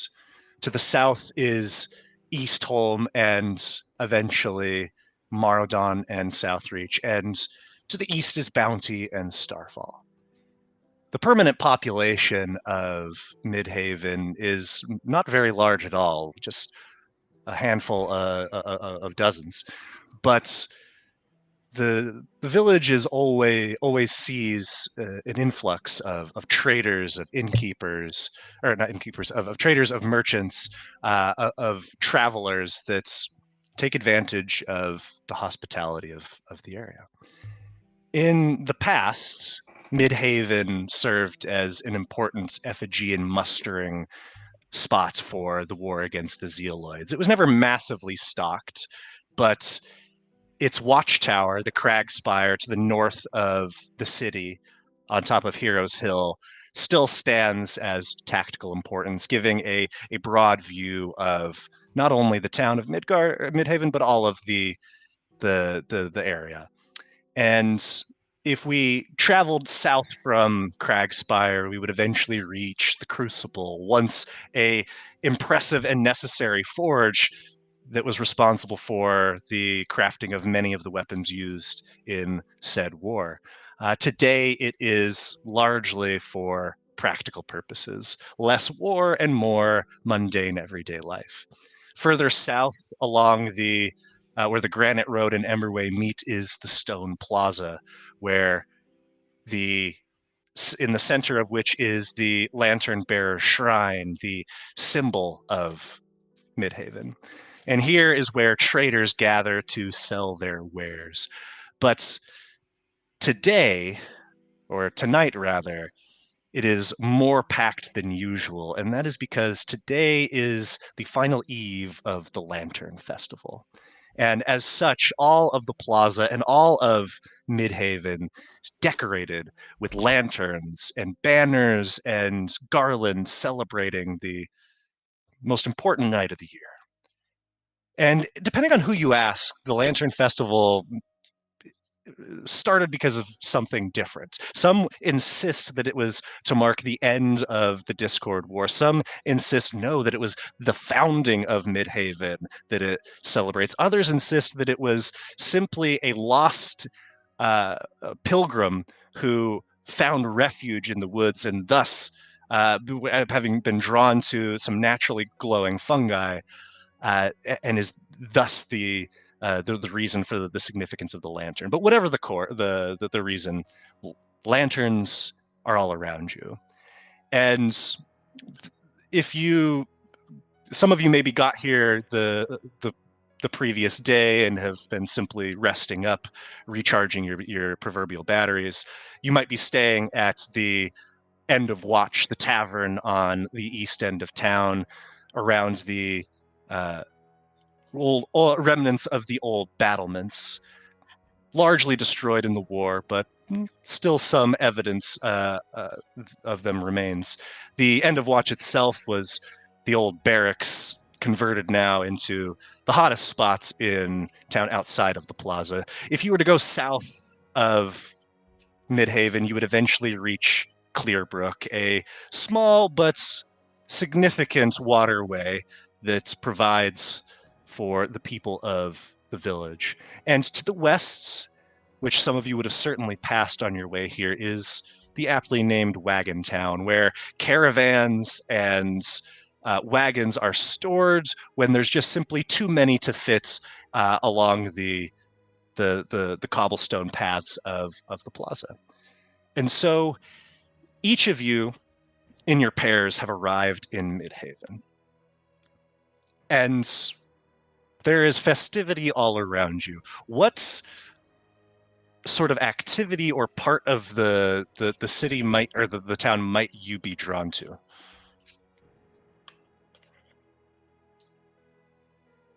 Are you looking for just simply resting? Would you be participating in a contest of some sort? Would you just be walking the streets, looking for foods? What would your character be doing in the middle of a strange town where a festival is underway? Harlow would be absorbing everything that's going on. Just seeing what feels familiar, but seeing also what feels new. Okay. Food. Ingredients. It's a festival. There's holiday recipes. I need to find out what they're made of. I'll be Quinn- around all the food stands. And Quinn wants to be part of the action. So certainly joining Nosh with all of the vendors that are there, but really being dragged away into anything that looks interesting. Very ADD, kind of attention all over the place. Squirrel, and off in that direction. Catriona would likely want to go to. You said there's part of like the wall or the barracks or something. Would want to go and pay respects, pay homage at that site, and then would just be after that content to sort of stay on the edges and follow Harlow through the festival to make sure she doesn't get up to any trouble. So we'll start with that, Catriano. As you approached the remnants of the battlements, you see that there is what remains of them has been converted into a memorial, and you would have heard certainly of General Opalai, but maybe not crossed paths with her throughout the fighting, as the Effigian army was large and spread out.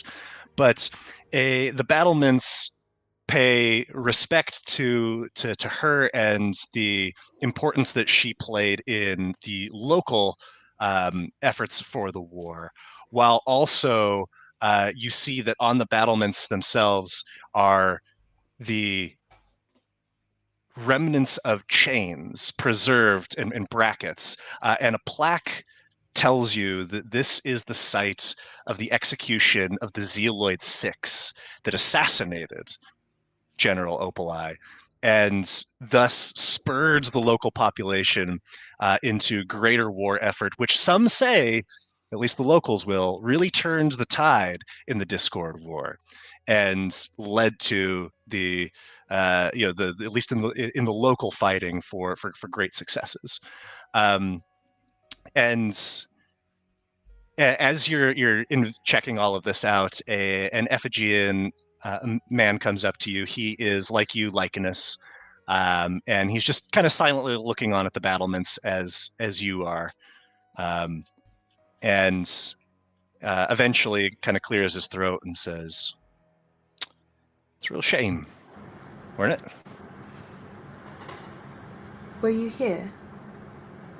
Oh yeah, of course I were. In fact, I enlisted after that treacherous plot. You know, we were told that we could trust the Zealoids, that the ones here they weren't up to no good, or they weren't up to no bad. That's what I meant to say. But guess I was wrong, weren't I? Just wish that she didn't have to pay that ultimate price. Name's Jack, by the way. Catriona. I'm sorry you had to deal with that betrayal here. I'm sure you faced your fair share. You're not local-like from the sound of yous, so No. what's you here for the festival? For a bit, yes. We're traveling east, but wanted to see it. You know, we don't do the Lantern Festival. It's Not that big. a good time, you know. It's worth the wait, you know. It's really what we work toward all year. It's something exciting for us just to invest in, and now that there's, you know, feels like there's less doom and gloom always on the horizon. But anywho, I'll let you get back to your whatever it is you're doing there. But I would say, if you're looking for a good place to get a drink, I know that everybody says the End of Watch is the best place in town, but I'm actually pretty partial to the pebble shots that they've got over at the East End. I don't know why they call it the East End, because it's on the south end of town, but check it out. They've got good pebble shots. Before you go, Oh, yep. are there Are there many of us here? Oh, yeah, there's quite a few of us that have stuck around. Some of us, after everything that went down with the war, some decided it would only made sense to head back to the homeland. But no, there's a good few of us here, dozen or so. Have you seen anyone come through that sounds more like me, I guess? Like Deadstone, like. Yes. Oh, yeah, speaking old proper and such. Yes. Yeah, there's always folks coming through. We've got there was that what was he selling carpets? I think he is what he was hawking. He was a nice bloke, but then there was that spice merchant. There was that group of scouts that were going on some sort of like a spiritual retreat to the south. But there was someone. She caught my eye. She was the most beautiful woman I've ever seen. I asked her out when offered to buy her a drink at the East End and East Side, and she threw the drink in my face. That was her business. But I still think about her. How long ago was that? That was 4 weeks and 5 days. I thought he was going to have I it know, down because for like just a second.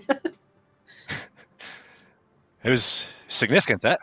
I haven't had a drink thrown in my face in quite some time. Well, I should hope not. Usually call for something extreme to warrant. Were you looking for someone? Just hoping to run into some friends that I thought might have been over this way.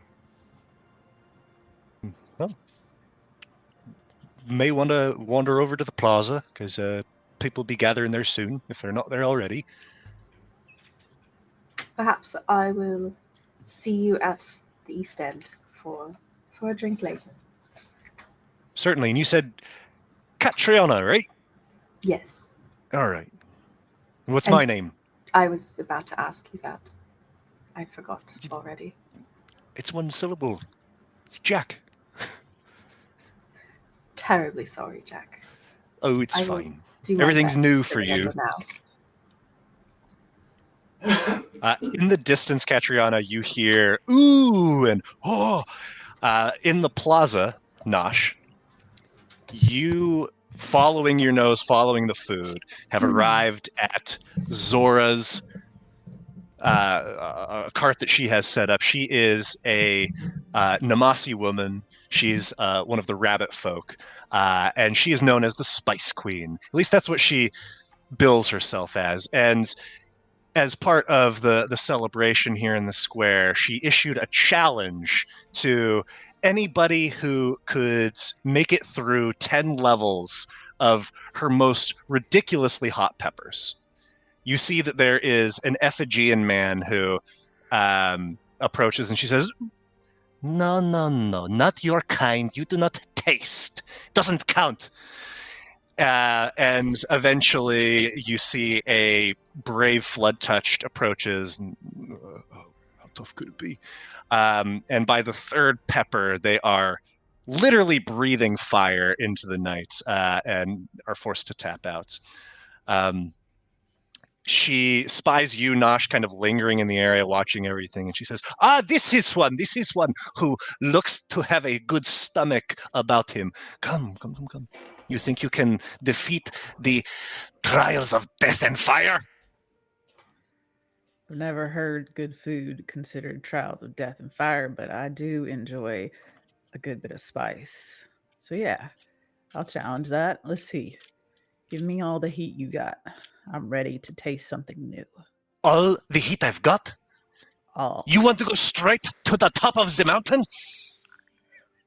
Why not? Aha! And she puts on a pair of gloves, unscrews a jar and takes a pair of tongs and pulls out a gnarled-looking pepper, just the size of your thumb. It's jet black, and she hands the tongs toward you. Now, just to clarify, do I need to eat all of this one, or do you mind if my little friend has a nibble? Your little friend. Rah. Hi. I like spicy food. Well, if he's going to have some, he must have his own. Oh, that's even better. You warm my heart by saying that so much. Thank you. I'm going to set Raw down on the table and be all right, I'll hold on to mine. You get Raw one, and we'll both be eating this here in just a second. She goes and gets plucks a second one out. She's got, double fisting these tongs with these black hot fiery peppers, and you both have them. Raw doesn't hesitate and just devours it in a second. Mm-hmm. And I'm just gonna excuse me, one whole bite. Roll a Constitution check. Yeah, I have no doubt. Okay, hold on, let me make sure I can. Okay, I was trying to.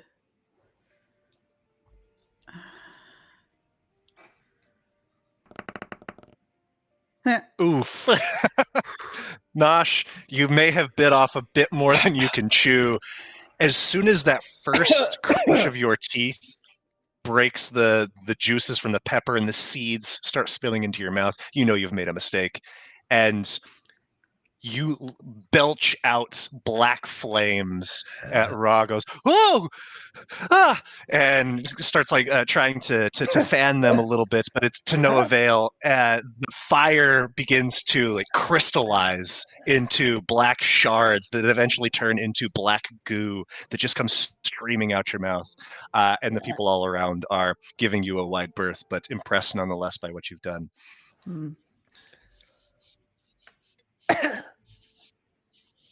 I can promise you this: every single taste like nothing for a week at the least.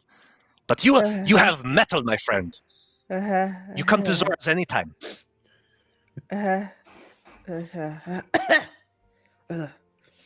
will eventually stop with the vomiting of the black goo, I promise. But it may take some time.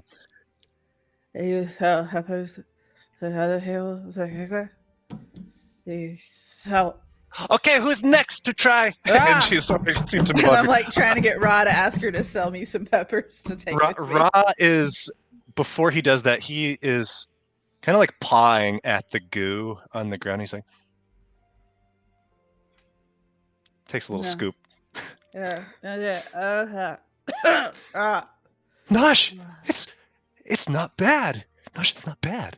And just starts slurping up the black goo as you're producing him from the ground. As I try and stop vomiting, I'm trying to snatch him from the ground and get him away from the goo. No, but Nosh, I think there's some potential here. You could make, I don't know, something out of it. Should we get a jar? No, I don't. That came out of me. I don't really want to give it to somebody else. What did you want me to ask her?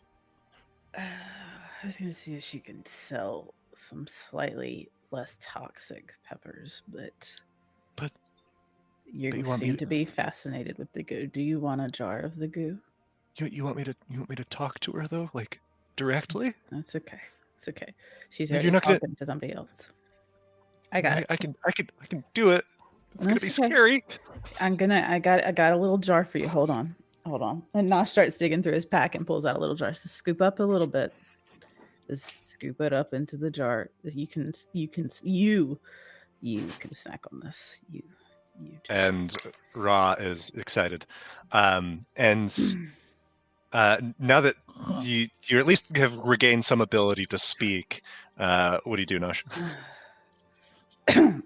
Madam, that was strong spice there. Do you happen to sell them in some calmer varieties that can be used in other dishes? I would love to haggle over a few of those to test out in my own dishes, if you wouldn't mind. Not that one in particular. Of course, that was a level 10. You look like you're kind of like a level 2. So It's, yeah, 2 to let 3 us scale right it now. down. Yeah, that would be very appreciative. But I can assure you that my little buddy very much enjoyed that and will probably come back for another. He is fascinating. Did you get him from Orwin? No, it was look at the draw. That's what I like to say where I'm from. She has all sorts of little buddies. Hmm. Yeah, he's from a look of the draw from my hometown over in Timbershade and Western Concord. It was just my luck that he took a liking to me and my cooking. So stuck with me ever since. Well, that sounds good. Here are some peppers. You know what? Because of your courage, these are on the cart. And she hands you an assortment of peppers that look to have a variety of spice levels, but none quite as sinister looking as this black pepper that you just, unfortunately, half ate. Thank you so much. These are wonderful. I really appreciate it. And I will be coming back to get more. I know Ra will definitely want to try another of those high-end level 10s. I myself will stick to the lower end of the levels. But thank you. Truly, I appreciate this opportunity. Have a wonderful festival. And you as well. Quinn, as you are wandering about, just your ADHD just bouncing you from place to place, suddenly you feel a rough hand grab yours, and you see a small Teoran sapling has grabbed your hand. She says, "Come on, we're gonna go. We're gonna play, you and me, because I need a friend." Well, hello there. Who are you? I'm Val. Who are you? You're my friend. That's who you are. Hi, Val. I'm Quinn. Quinn? I knew Yeah. somebody named Quinn once. You did? Yeah. Now she's named Rayquin because she got older. Yeah, that happens. That happens. Yeah. And eventually I'm gonna have another part of my name too. I don't know what it's be yet? No. Maybe... Do you know what yours is gonna be? No. Maybe we can make it up together. What do you want it to be? I want it to be Valhalla Raza Faladol. I want it to be long. I want to live forever. You would be very old if that was your name. I know, but I heard that there are trees that have lived forever. There are some very old trees. And if they could do that, then why can't Val? I agree. I think you should live forever. Anyways, you want to come play? Can I show you a trick? Yeah, please. All right. So I turn around, and as I turn back, in front of me is a small ball, and it's laying on the ground. It wasn't there before, and it sparkles with some glitter to it. And I ask Val, why don't you go ahead and kick the ball? Okay. And you see she strides forward and goes to kick. And her foot goes right through the ball, and she stumbles and almost falls, but I catch her. I say, I told you it was a trick. What happened to the ball? That was the trick. I don't understand. The ball was there and then I fell. Yeah. Well, and now it's gone. It's just a little bit of magic. You're a magician. I know a little bit about some magic, yeah. Can you make me taller? I can make you look taller, but I can't make you taller. Can you help me talk to my well, I don't know if I should say. Who do you need to talk to? She was my little buddy. But she got herself dead because she's a bug, and that's what bugs do. Oh, yeah. Unfortunately, bugs don't live as long as we do. Can you talk to her? Could you bring her back? Maybe if you told me what she looked like, I could make something that looked like her. She's here, and she takes a necklace that has a little stoppered vial, and you see inside is a spider. His legs curled up, very much dead. It's a relatively large spider, like an electric blue with purple markings on it. Interesting looking, but dead. Ooh, what was her name? Fiona. Fiona. Fiona was beautiful. Yep. What did she sound like? I don't know. She didn't talk, but I thought Ooh, maybe you could talk to her. Oh, put your ear up next to the vial. Okay. And then with another little minor illusion, I have a small voice come out of the vial. Hey there. It's me. Why does it sound like you? It's Fiona. Fiona. And you see, she like shakes the vial. I go, oof, ah, ooh, oof, don't shake, don't shake. Oh, was this another trick? It was a little bit of a trick. Oh, okay. You want to come stack stones? They're doing that at the river. Sure. What are they doing? I just told you they're stacking. They're stacking why are they stones. stacking stones? I don't know. They're stone people. That's what they do. Oh, is it the statue people? I think so. I would love to go see that. Is it rude to say statue people? I don't know. Actually. I don't know too many of them. I don't know much, but they're funny, like in like a kind of way. Yeah. I would love to meet them. Can you show me?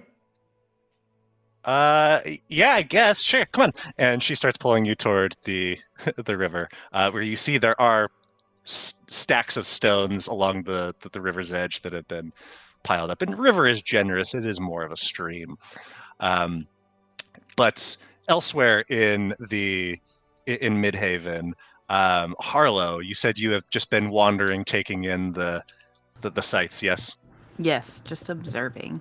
Observing, and by chance, you happened to the west of town into a wide circle of wagons and carts and caravans, off from the immediate bustle of the plaza, but no less vibrant. There are so many sights and sounds and smells, and something that catches your eye in particular is a series of 3 wagons and a caravan, all painted red. There's a name across them that says Orwin's Exotic Circus, and you see in front there is a small little stage that has been erected, and you see an Ephigean woman who, if Catriona is, stoic and attentive and observant, this woman is everything in opposite. She is boisterous and loud. She was carved with like a jester's hat, and just is exuberant and lively, and is in the process of guiding various small critters into routines across this stage. You see that there is something that looks like the cross between a robin and a frog that is doing a tap dance to a flute that she is playing. And each act that she brings on is seemingly more impressive than the last. Are there requests from the audience? Who would you like to see? And someone shouts out, "Bring out the squirrels!" And she says, "Who am I to deny you?" And suddenly there is a small parade of squirrels that she pulls from her jacket. But these squirrels have tufts on the ends of their ears that are over a foot long each. And they start zipping around the stage like literal lightning until she plays a series of notes on her flute, and then they sit upright with their little paws up as she assembles the trapeze. She places one on a wobbling miniature bicycle, and it carts its way across, and people cheer and throw coins into a hat that she has. And eventually, some people lose interest. It seems like she has her circus has run its course, but she says, never fear, never fear. We will be back in just a moment, just a moment. Harlow, what do you do? I turn to Kat and I ask her, "Is this new, or is this a normal thing?" Well, I don't know about normal, but it's not a new creation. That's for sure. So the dancing squirrels are just There's probably a bit of magic involved with that. Or just some very strict training. now. Do people eat the squirrels as well? Sometimes I'm not probably the best person to ask about food. Since I don't eat it. But we could find someone to ask. Is that a rude question? It might be a rude question. To ask if they eat the squirrels. That's best to just wait and see. Okay. I'm not sure. As you watch on, none of these animals are being consumed. Elsewhere, there are other things that are being consumed, but none of these little critters in their outfits and in their with their accessories. So I turn to Kat again. So do you think the dancing is what saves them from being eaten? It's probably a bit of the dancing and a bit of the outfit. I mean, most of the food doesn't have clothes. What's the difference between the squirrels and the fish? Why don't? Well, one walks and one swims. So if you swim, you are eaten. Well, maybe. They It's seem to very- eat more of the fish, I guess. It's a little confusing. They at least don't keep the fish around in clothing, so. Okay. Fish are probably strictly food. I pull out a little notebook and write, "Fish don't wear clothes." Just to remember. Catriona's sitting there like, how do I answer questions about food? She's like looking around for like a food stall or like a vendor or something, like trying to see what people are eating. And it's all manner of things. You see fruits and vegetables, some that you recognize, others that are bizarre. There's stews and soups and roasted meats and various rocky offerings as well for the Effigian crowds, as well as various little like plots of soil that have been erected for Teora in the area to if they want to get a little rooting in. I would absolutely buy just like the stone equivalent of kettle corn to walk around with. Oh, absolutely. The noise. Yeah. Literally kettle corn. Yeah.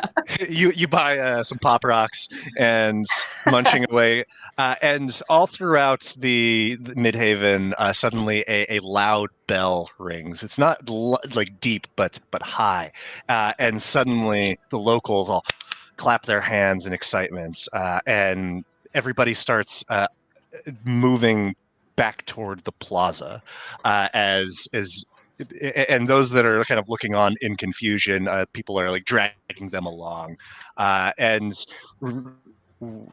even if it wasn't your goal or your intent, you are dragged by the current here to the plaza, and now would be a good time for us to take a break.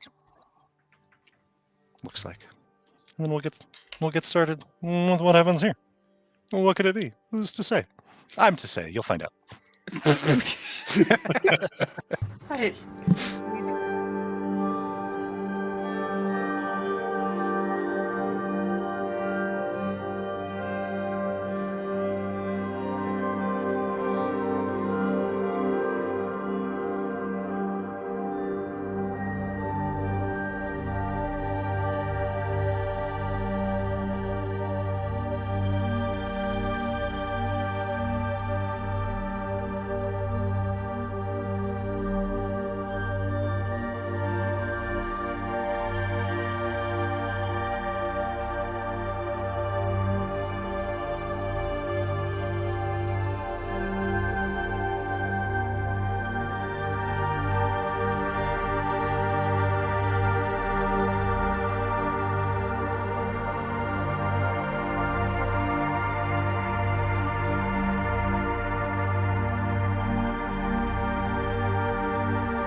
right, everybody, we are back at the plaza here in the center, at the heart of Midhaven. Everyone gathered.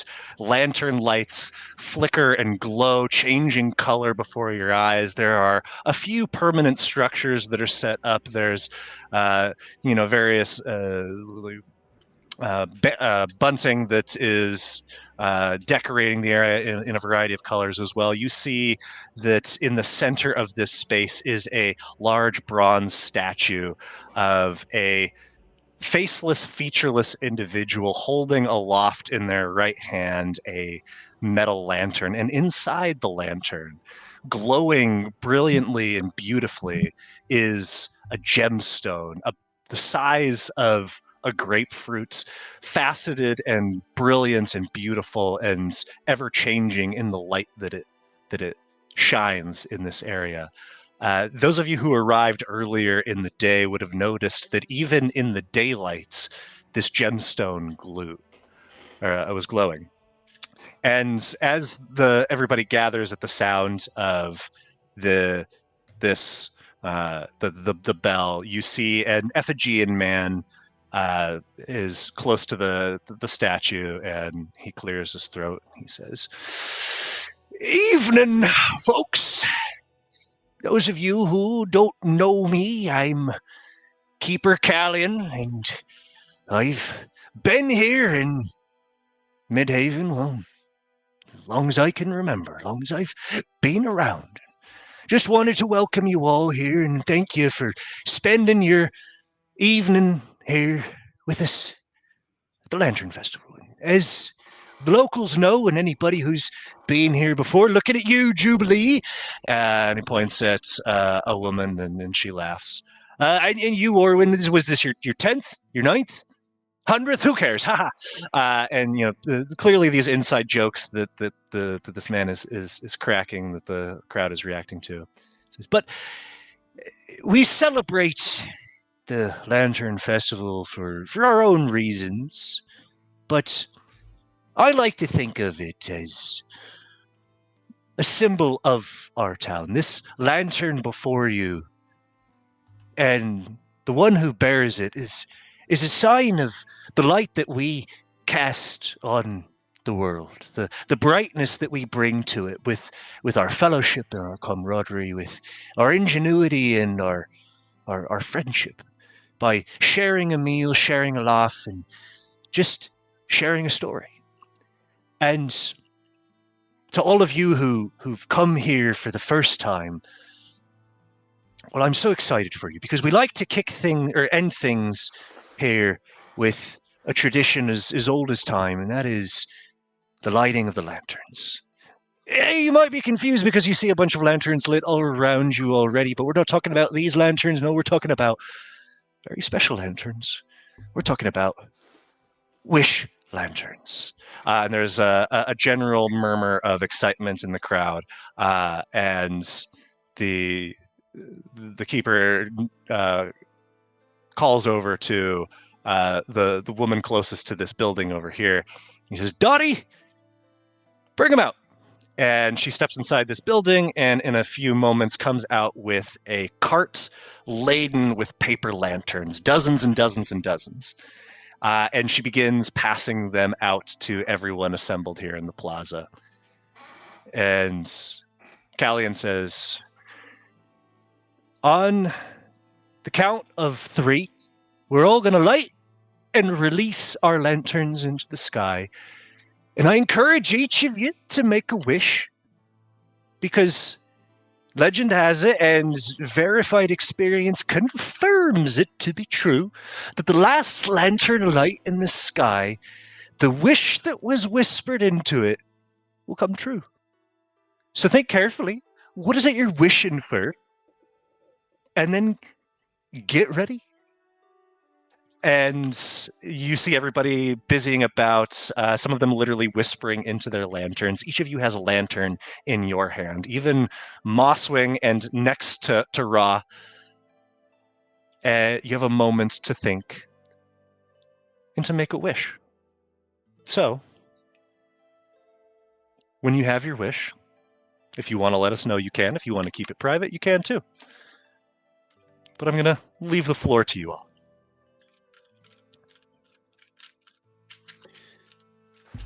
So I lean over and ask Ra to light my lantern and light Mosswing's as well.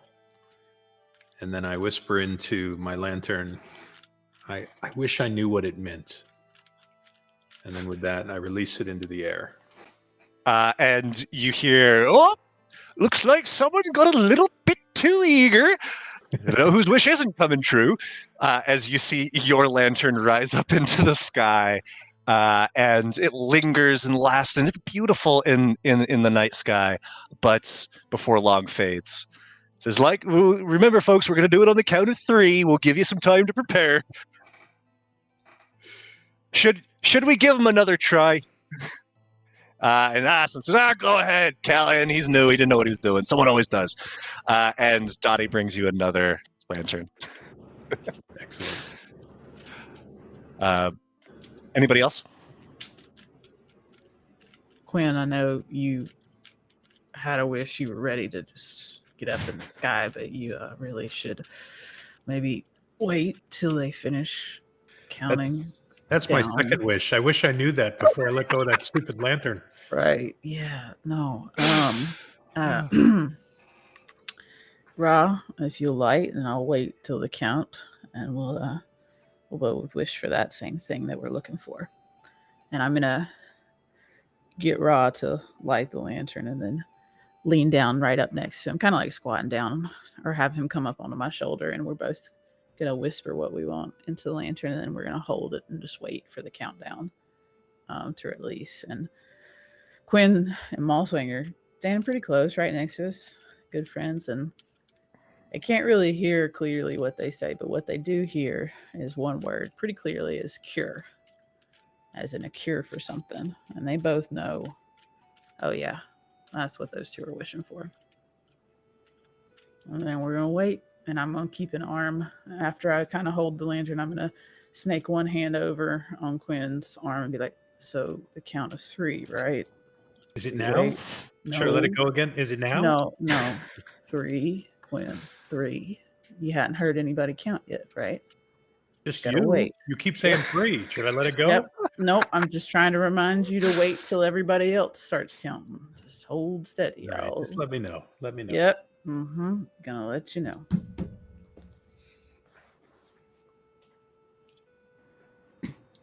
Harlow's gonna light hers. She's going to whisper into it. I wish I knew why I was here.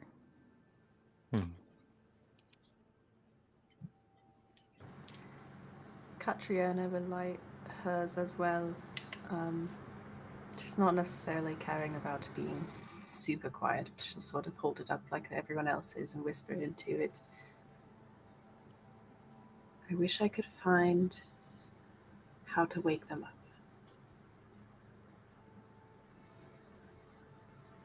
And She'll after, as you're all waiting, you hear, all right, everybody, get them lit. And release in 1, 2, 3. All right, And now, you Quinn, see... now, Quinn, now, Now? Quinn, now, Really? now, let it go, Wait, let it go. wait, now? Let it go. Yes, now, let it go, let it go. Just release. Quinn just okay, dropped right. his on the ground. Pick it up and let it go. Do it again. Come on. You see just dozens of these lanterns rising into the night sky, and Quinn's lone lantern was beautiful, but there's something about the sea of them in the sky and the different colors that they're flickering and glowing that is moving and poetic. And some start to fade out, each of you trying your best to keep track of your own in the sky, but it gets hard as they crisscross and seems like they go out for a second only to flare back up to life. And before long, there are just a few of these lanterns still burning in the sky. And then suddenly, there is an explosion that draws everyone's attention from the sky, except for those few that were still tracking their lantern to the west. And it becomes very quickly clear what the cause of this sound was, as in Wagon Town, 100 yards away, a fire is roaring at one of the wagons. And you see people beginning to crane their neck, and conversation trickles out throughout the congregation. Some people start taking steps toward this space, trying to figure out what's going on.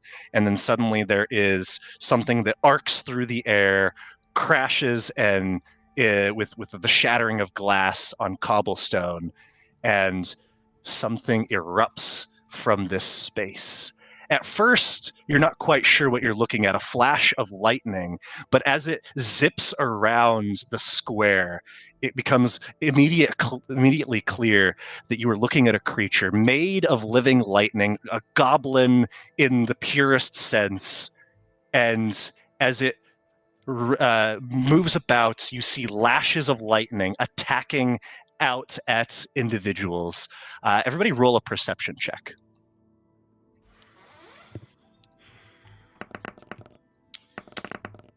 All right, help me out here because all of my navigation went away for Foundry. Click on you. You need to click on your character. All right, yep, there you go. Thank you. I got you, Quinn. I got you. Thanks, Nash. You're paying attention better than I am. Harlow, you notice amid this chaos, as people start backing away and fleeing even from the space, that in the distance, in a tree just off the square, is a creature. It's large and gangling. Its face is like a purplish hue with wide, luminous, glowing blue eyes and tall, pointed ears. And you see that it has a satchel across its chest and is reaching a clawed hand in, grabbing a glass vial and reaching back to hurl it at the square. Everybody roll initiative. Is that a Pokemon? Because it looks like a Pokemon.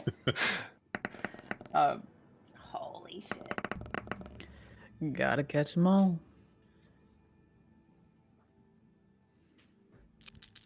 It sure does look like a Pokemon. I think it's like a DeviantArt version of a Pokemon, but I just liked it. 100%. It's like one of my favorite. I don't know anything about the Pokemon. I just liked the image. Stelar, right? Sure, I don't know. It does look like a Pokemon. It's a Sable. It's a Sableye. Okay, cool. Awesome. In this universe. We're So Pokemon, guys. as you clock this creature, you see it hurl this glass vial into the square, and another shattering of glass, and a second creature emerges. This one not lightning, but living fire and magma, equally chaotic and impish in its appearance. And you see that it begins lighting small fires all around. Harlow, it is your turn. What do you do? Oh shit. This is new, but it doesn't seem like it's good. First, I'm going to point out the thing that's throwing shit to Cat. I'm like, see that? Do you want me to go get it? Mechanically speaking, do you want to swap initiatives? Oh no. Okay. Cat was ready. Cat was just gonna go. Yeah. But I will. Ooh, how many? Okay. Nice Nick crack there, Nick. Heard that through the microphone. That was a good Of course one. you did. Mhm. I will reach out and touch Cat. How can you how do you select or target more than one? Hold shift and then hover over whatever you want to target and hit T. There you go. And I will cast. I don't even know what I have prepared. Good job. I'll cast Bless on myself and Cat. Okay, excellent.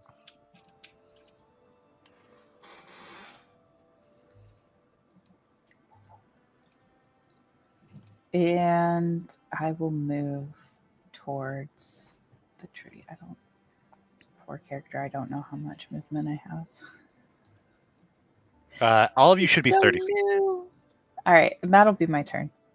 So Harlow, you've blessed you and Catriona and moved toward toward the center of the square. Quinn, unaware of this creature behind you, but you clearly see the arc of where that glass came shattering in, and now these two impish elementals in front of you. What do you do? So I don't see the one in the tree?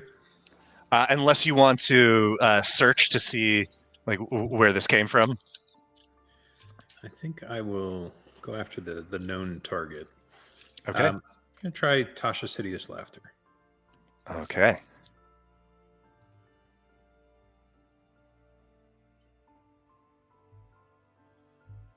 Do I need to do something more here? Oh, sorry, I didn't see it pop up. There we go. Okay, so you attempt to affect it with this spell. Oh, it absolutely fails its save. What happens, Quinn? So it's effectively incapacitated now. So it falls prone and starts laughing hysterically. Yeah, you see it just rolling around on the ground laughing, and as it does, the fire from it starts like leaping out at little bits of grass and moss that are like poking through the cracks in this cobblestone, but it is incapacitated. Quinn, anything else? Nope, not at level 2. All right. Up next is this little lightning creature. You see it comes up to this nearest woman, and it is going to reach out its little lightning hand and attempt to zap her. Oof! And it sure does for 5 points of damage. And you see she staggers back and she says, "No, my darling, Lioness, why?" And she is quite hurt. It's because she is just a civilian, folks. The creature then, in a blink, disappears and reappears across the way by this other group of individuals. It is Nosh's turn. Nosh, what are you doing? And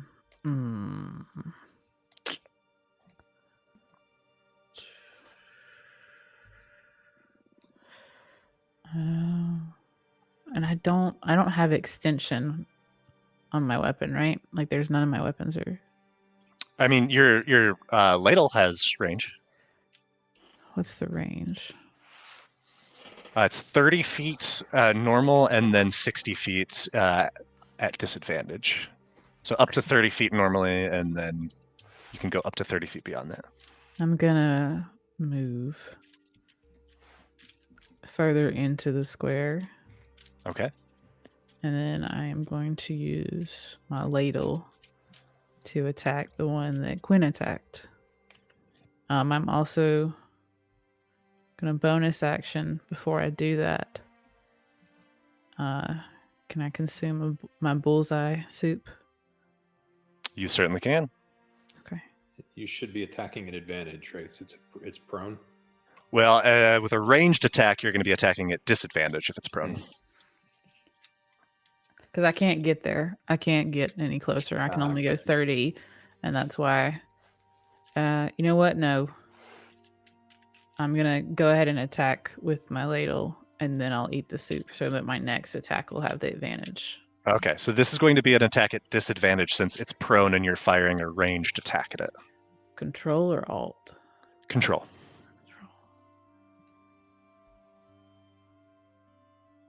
Okay, it doesn't need it. We're going to roll the retroactive disadvantage. I don't know why it didn't work.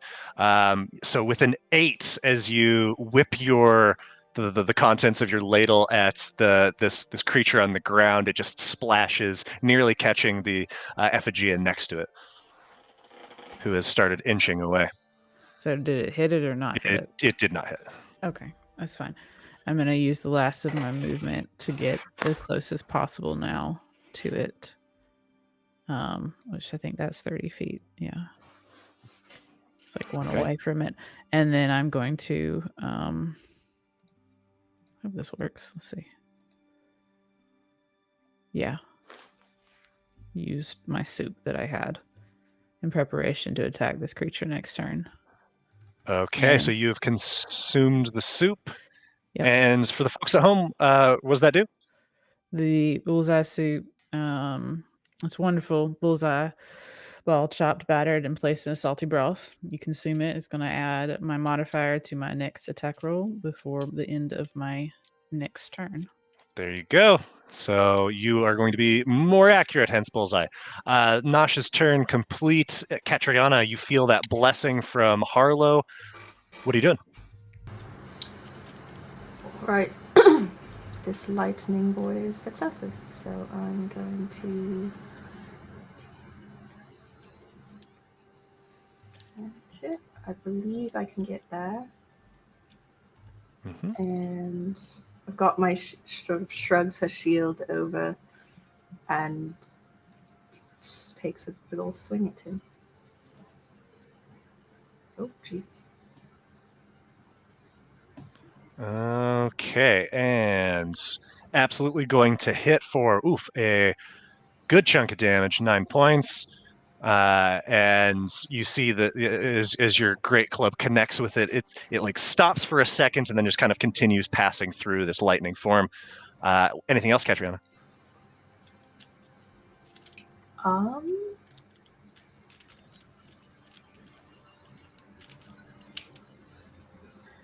Nope. I don't think I can do anything else currently. So. Right then. This little laughing creature on the ground spends its turn just doing this laughing, right? I think it's a wisdom saving throw each. Oh, it's a wisdom save. Oh, okay. So it's not particularly wise. Let's see how it does. Oh, doesn't matter because it gets the nat 20. And so it ends the effect at the end of the turn? Yeah, it's at the end of the turn. Okay, and is no longer under the effects of your spell. It is Ra next.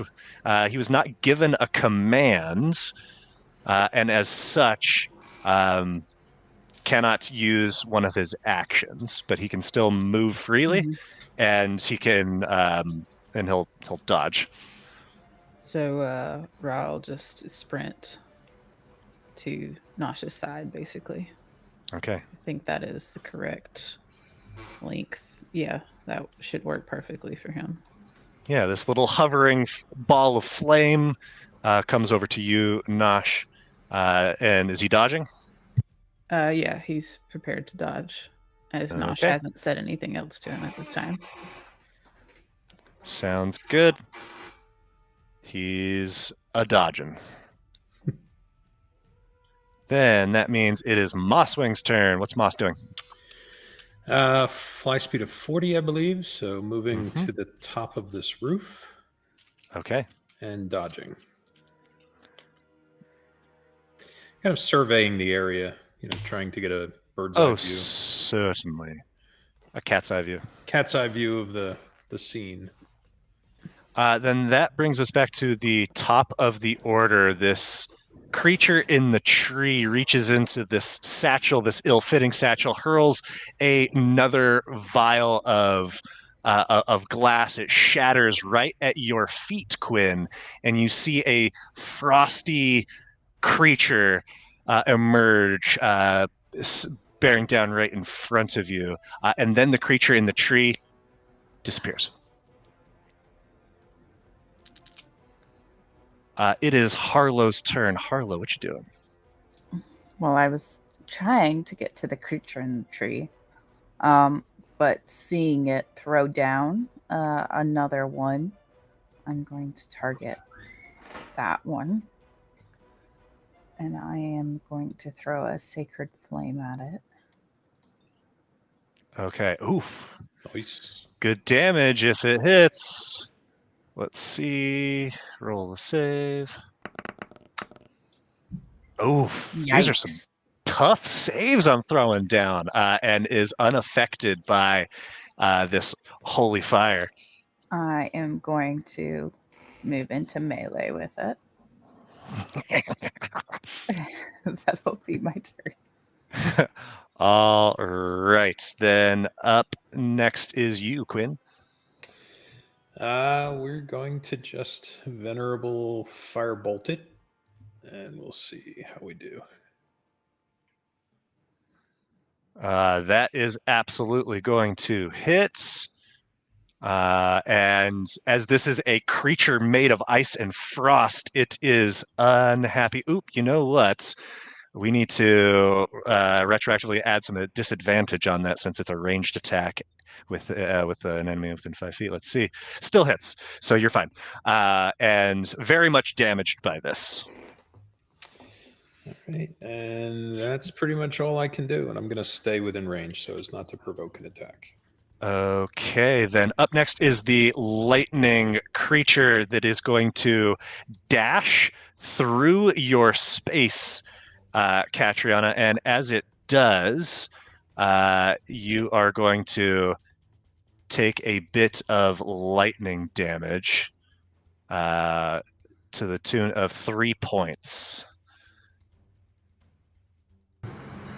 It is in difficult terrain for it, by the way. Absolutely. So it moves, literally through your space with its lightning form, and that's 3 points of lightning damage. Anything you want to do about that? 3 points of lightning damage? I'm trying to find it on my little sheet really quick. Yes, there it is.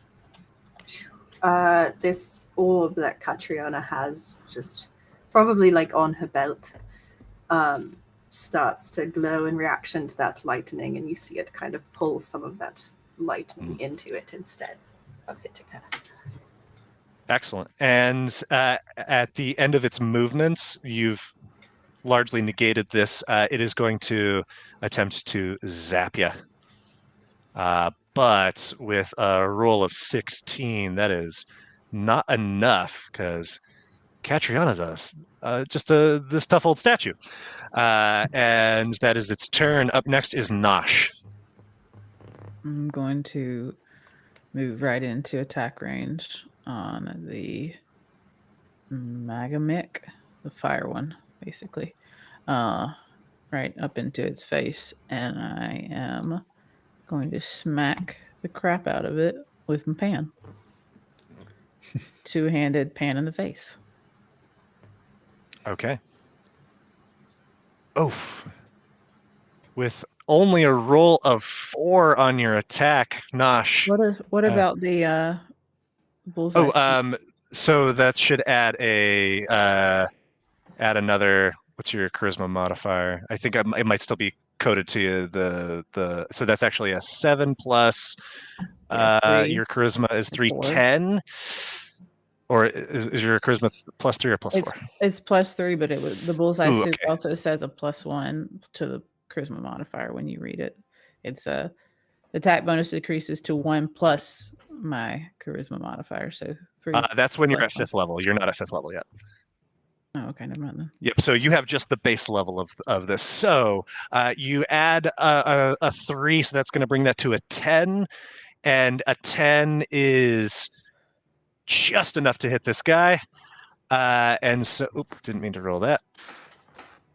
And you deal that 9 points, of damage.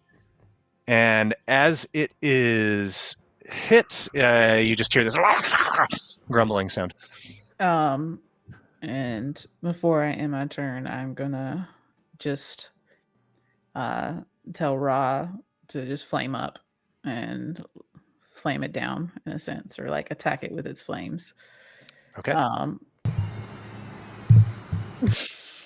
Sounds good. Then up next, it's back to Catriona. And try and knock this little lightning boy down. She's just gonna take a swing. Oof, with a nat 3 on the roll, even Yes. with your blessing. Oh, it is on there already. That's Yeah, with a roll of just 10, you are, as this has a higher dexterity than the fire one, it's not quite enough to hit. Catriona will move to put herself like between this thing and the closest people. Alrighty. Then it is this little fire creature's turn. Nosh, you just attacked it, so it is going to attempt to immolate you. And no one else is in the immediate area. It's not a lot of damage, but you have to make a dex save here. Oof, Wait. and that is a 5 on the save. That doesn't make any sense. What doesn't make Yeah. any sense? I've just got a +2, which means I rolled a 3. It's just ridiculous. I need to change my dice. I freaking hate this. I'm rolling like shit from Got the some beginning. Rapin dice. So 4 points of fire damage comes your way, but you're otherwise okay. It is Ra's turn.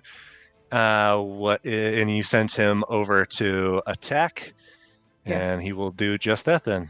He's gonna just saddle right on up and I think that did I do it right? Yes, the flame touch hits, and as he reaches out and hits this thing with fire, you see it just like opens its mouth and swallows that little bit. That doesn't surprise me. All right, it is back to Moss, who has been carefully dodging. So Moss is just going to cast Detect Invisibility. Okay, Apparently and Three times. Just really wants to Three make times. sure it sees anything. Yeah. and so Moss would see that the creature has landed on the roof in this space. All right. So Moss is going to alert Quinn to that. Okay. Over here. And then, so she now knows that the creature's there. So she's going to Yeah. use her move to scoot on over to the rooftop over here. All right, then the frost one that's in between Quinn and Harlow is going to use its cold snap, which you see just this shroud of icy air crystallizes around the two of you. You're both going to make Constitution saves, and Quinn succeeds. Harlow succeeds. You take just half damage apiece. And both are... Quinn, you, I guess, wouldn't actually be concentrating on that anymore. Right. But Harlow, your concentration on your bless fails. That's sad. And at the... Heartbroken. Before it ends its turn, the creature is going to use its movement to pass through your space, Quinn. And in doing so, things are getting a little frosty. Quinn takes 3 points of frost damage as it appears on the other side of him. It is back to the top of the order. The creature Would that appears... promote an attack An of opportunity. opportunity. Yes, an opportunity attack if you'd like it. I can take a swing with the staff too, right? Yep. Oof. Tough rolls. Harlow misses. Quinn hits, though, for 3 points of damage, and this thing is... Quinn. We don't have the little death burst anymore with the update to the software, but I guess it wouldn't have actually passed through. No, it would have left your space if it passed through you for you to get. No, it wouldn't, because you make the attack before it leaves, so you get some health back because it didn't pass through your space, and you have killed this thing, and it explodes in a burst of ice. Back at the top of the order, then, is this creature that appears on the top of this roof, and digging around in the satchel, finding nothing more, is going to target this nearest individual with a casting of Vicious Mockery.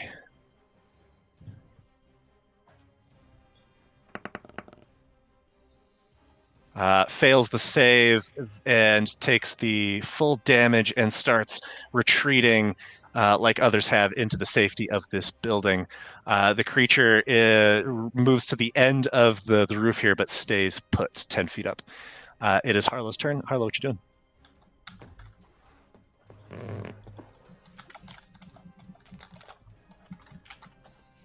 Oh, we can't hear you. Or I can't, at least. Sorry. I was opposite. Trying something new. Let's go for a guiding bolt. Ooh, guiding bolt absolutely connects for a good chunk of damage. And it's lit the fuck up.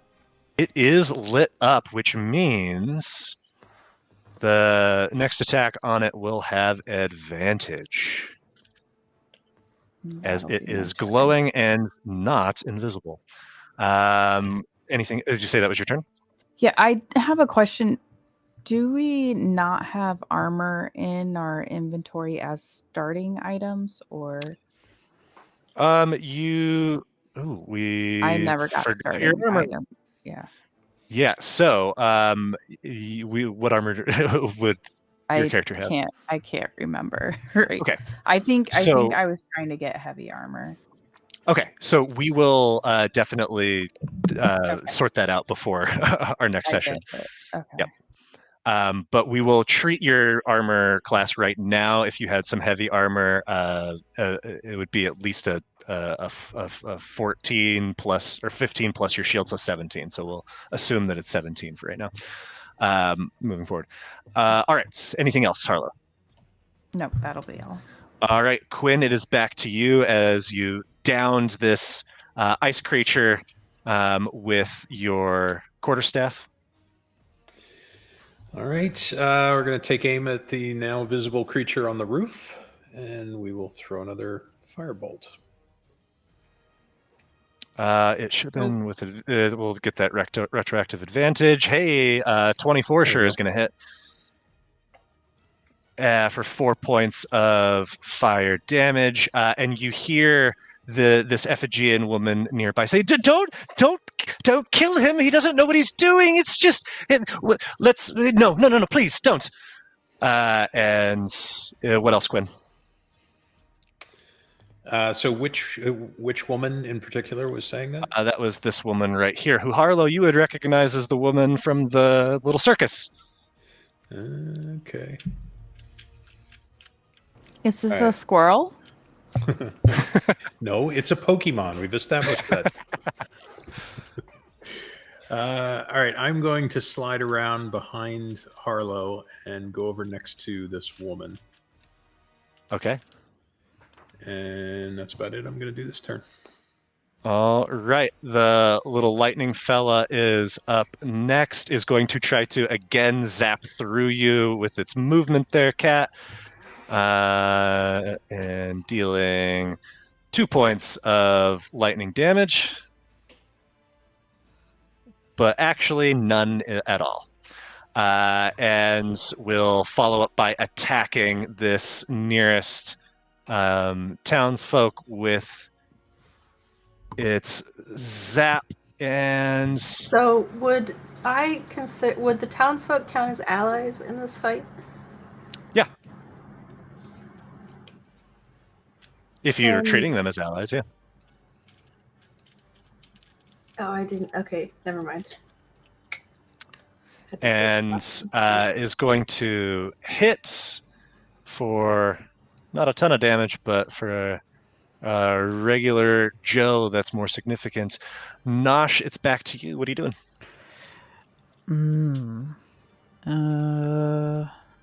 Smack.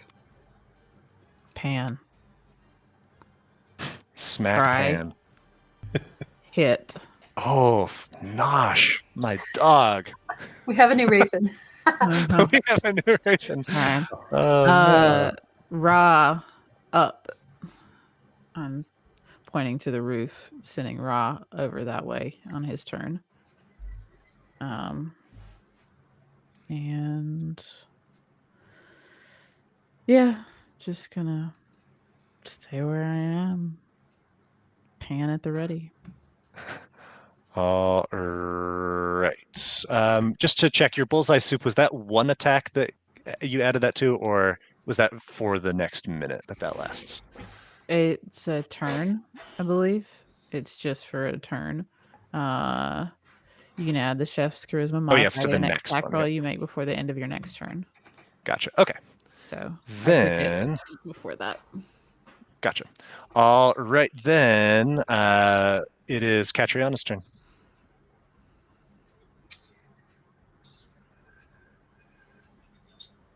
Okay, I'm going to swing at this one still. Hopefully.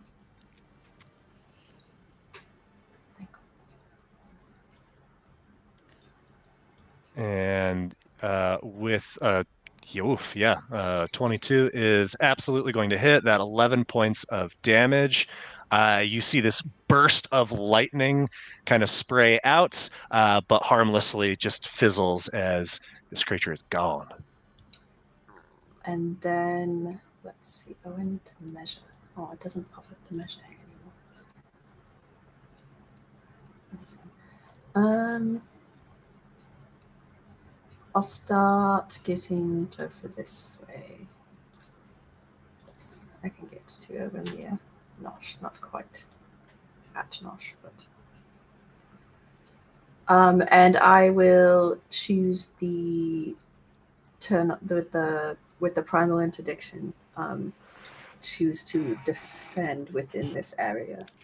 Okay. Excellent. So for the folks at home, what does that do? It is kind of the reverse of barbarians, like reckless attack. I'm recklessly defending my allies within the area, this aura around me. And it gives advantage on attacks against me, but disadvantage against everyone else within the aura. Okay. Very cool. Core feature of the Warden. It is this creature's turn next. The fiery one. Was just attacked by Ra, which basically fed it, and attempted You attempted to attack it. Smack it, yeah. And so it is going to attempt to singe you. And seems like your rolling has rubbed off on it, and it fails to get you, but is going to use its fire form to move through your space. And you get an opportunity attack, though, correct? Once it leaves, yes. So as it's leaving, you can go ahead and take a swing. Pan face. Pan face. Oh my god. Hold on. Ra gets to smack it too. Okay. Just for funsies. No, familiars don't get opportunity attacks. That's something we established with Gobblefunk last campaign. That's fair. Yeah. All right, then it is back to Ra. You did command him though, so what's he doing now? Ra is moving. He flies, by the way. If I didn't. He sure does. He's a flying ball of flame, and he was told to fly right up next to this guy. And he is going to light himself up. And is that just a...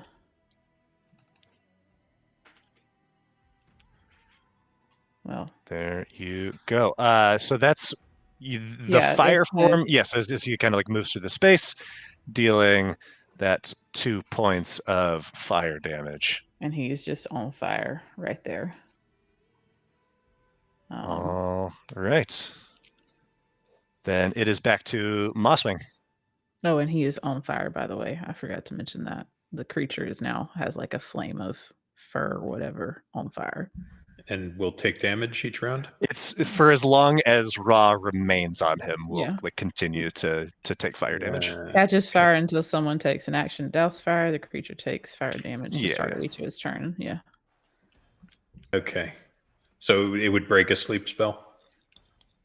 Oh yeah. All right. Mosswing's just hanging out. So no action for Mosswing. Dodge. Okay, this the creature is up next. And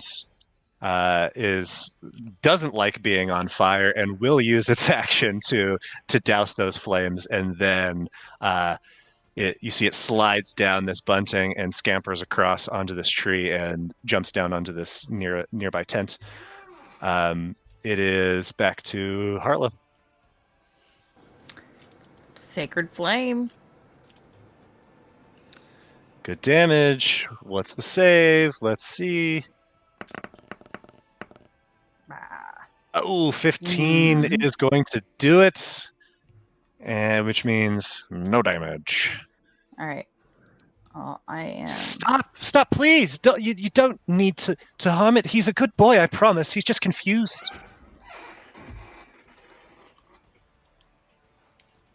I'll end my turn. Quinn, it is your turn. Okay, so I'm going to just sort of take a read from this woman. She's obviously in distress and believes that this creature probably shouldn't die. So Quinn is going to try to put it to sleep. Okay.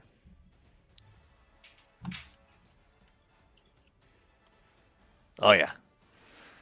So, since sleep is new, it's like an area effect thing. Okay.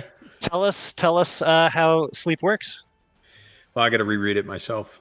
So it no longer uses a combined hit points, right? So it's something new now. So total number. Oh, it is hit points. It is total number. Did we give you the old sleep? I think we might. I was going to say this looks like sleep from Hold on, let me check rules. which did we? Maybe we took it from the wrong compendium. Yeah, it looks like we did. Okay, so that might have been the case for all of your spells then, in which case we'll need to adjust. So that's the old boy. I'm gonna delete that, and should I go ahead and cast this? I'll give you the new one. Go ahead and cast that without expending a spell slot, since you've already done so.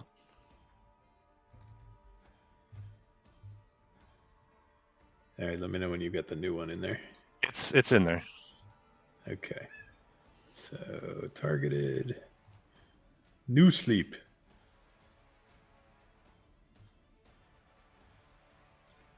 Okay, so now instead of just rolling hit dice, it makes a saving throw. Wisdom save. Yeah, and this is within a 5-foot radius, so it's a much smaller. It's much more targeted than it was. So. Oh, and that is a 16 on the save.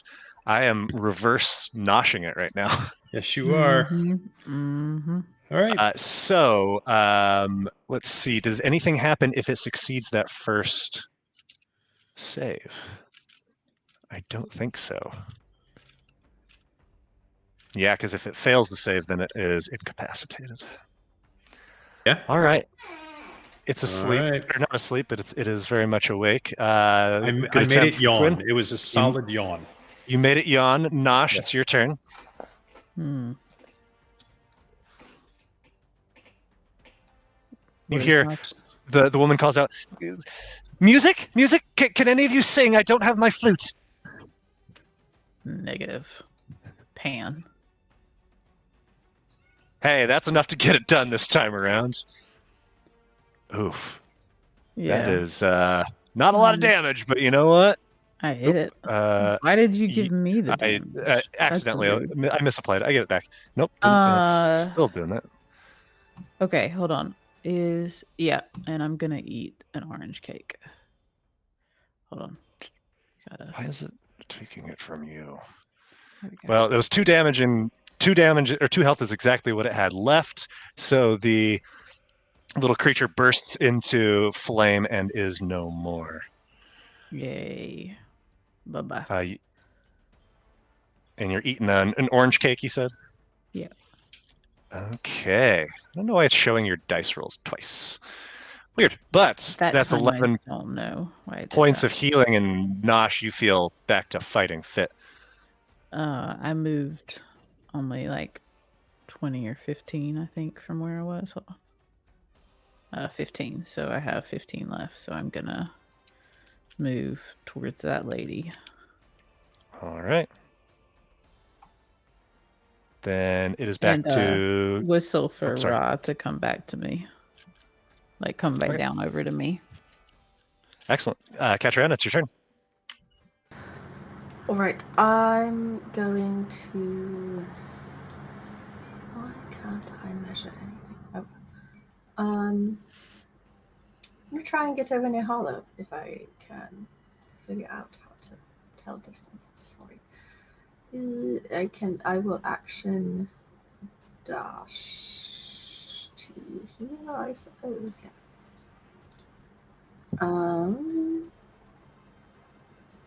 So close. No, I'd want to be closer to the creature. You're overlapping. It's cute. But that's all I can do. Just shield at the ready, facing this little creature. There you go. Ra is at the ready, zips on over to you. Mm-hmm. Mosswing, far away from the action. So I'm going to command Mosswing to fly 40 feet, actually just to the edge of this rooftop. And then, Moss, I want you to sing that rhyming song, that really long one. Sing it really loud. Go, Nick. You didn't use your bonus action to command a song.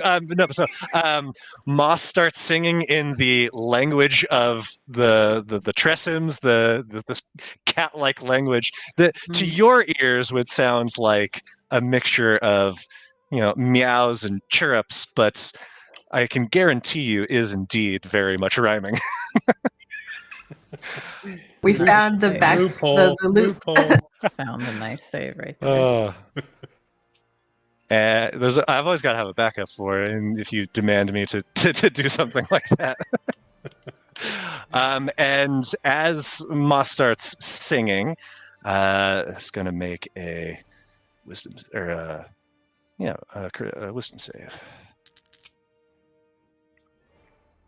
And you see it starts to sit down on the tent, and the pole starts bending, and as it sits, you see it starts to shrink.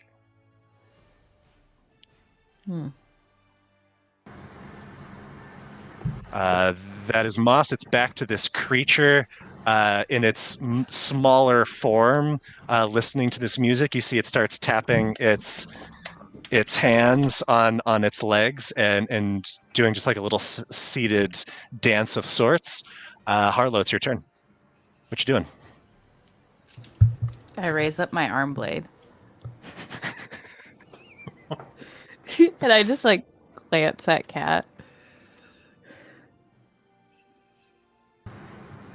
I am not too sure if Catriona's put together that this creature is like sort of controlled by the song and this person behind us. But it is not currently attacking. It is just sitting there, so I kind of shake my head. I hold my attack. You hold your attack. Okay. Quinn, your turn. So that woman has moved closer to the creature at this point? Yeah, she's continually like moving in this direction. She'll go after you. All right, I'm going to also move in that direction. Stopping about there. And that ends my turn. Not much more to do. Okay. Then she strides forward, gets to the base of the tent. She says, Tamami, come on, Linus, you've been a very naughty boy.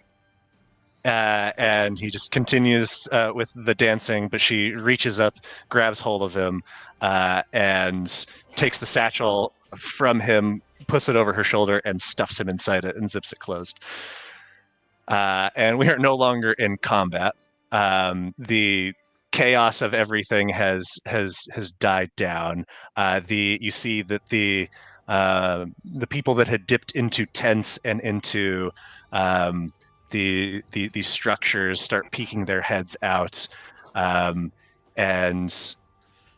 the man who was speaking before the lanterns were lit comes forward and says, "Oh, thank you all so much. That was unexpected. Things got a bit out of hand. I don't really know rightly what."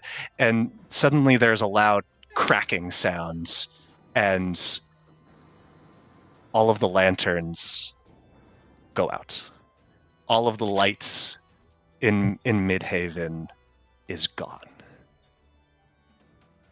And that is where we will end our session for now, and we will figure out what's going on next time. Yeah, just a happy little lantern festival, guys. Yeah, there was no herald. It was just a little fella. Just a bomb. True. This is all Harold shit right now. The lights going off. Oh no! Oh, gosh. Oh, no! All right. Ra didn't get extinguished, did he? Strauss still like a little ball of flame. Ra's with a lantern. No, he's good. I was worried for a second. I was really worried for a second. Somebody stole the gem, didn't they? Probably. That's a shame. We'll I was totally going to go for it myself. So next week. We'll find out next week. Yeah. Yeah. Huzzah. All right. Well, hope you enjoyed your first foray into Wydgard, players and viewers, and we'll see you next time. Good night, stream. Bye. Night stream.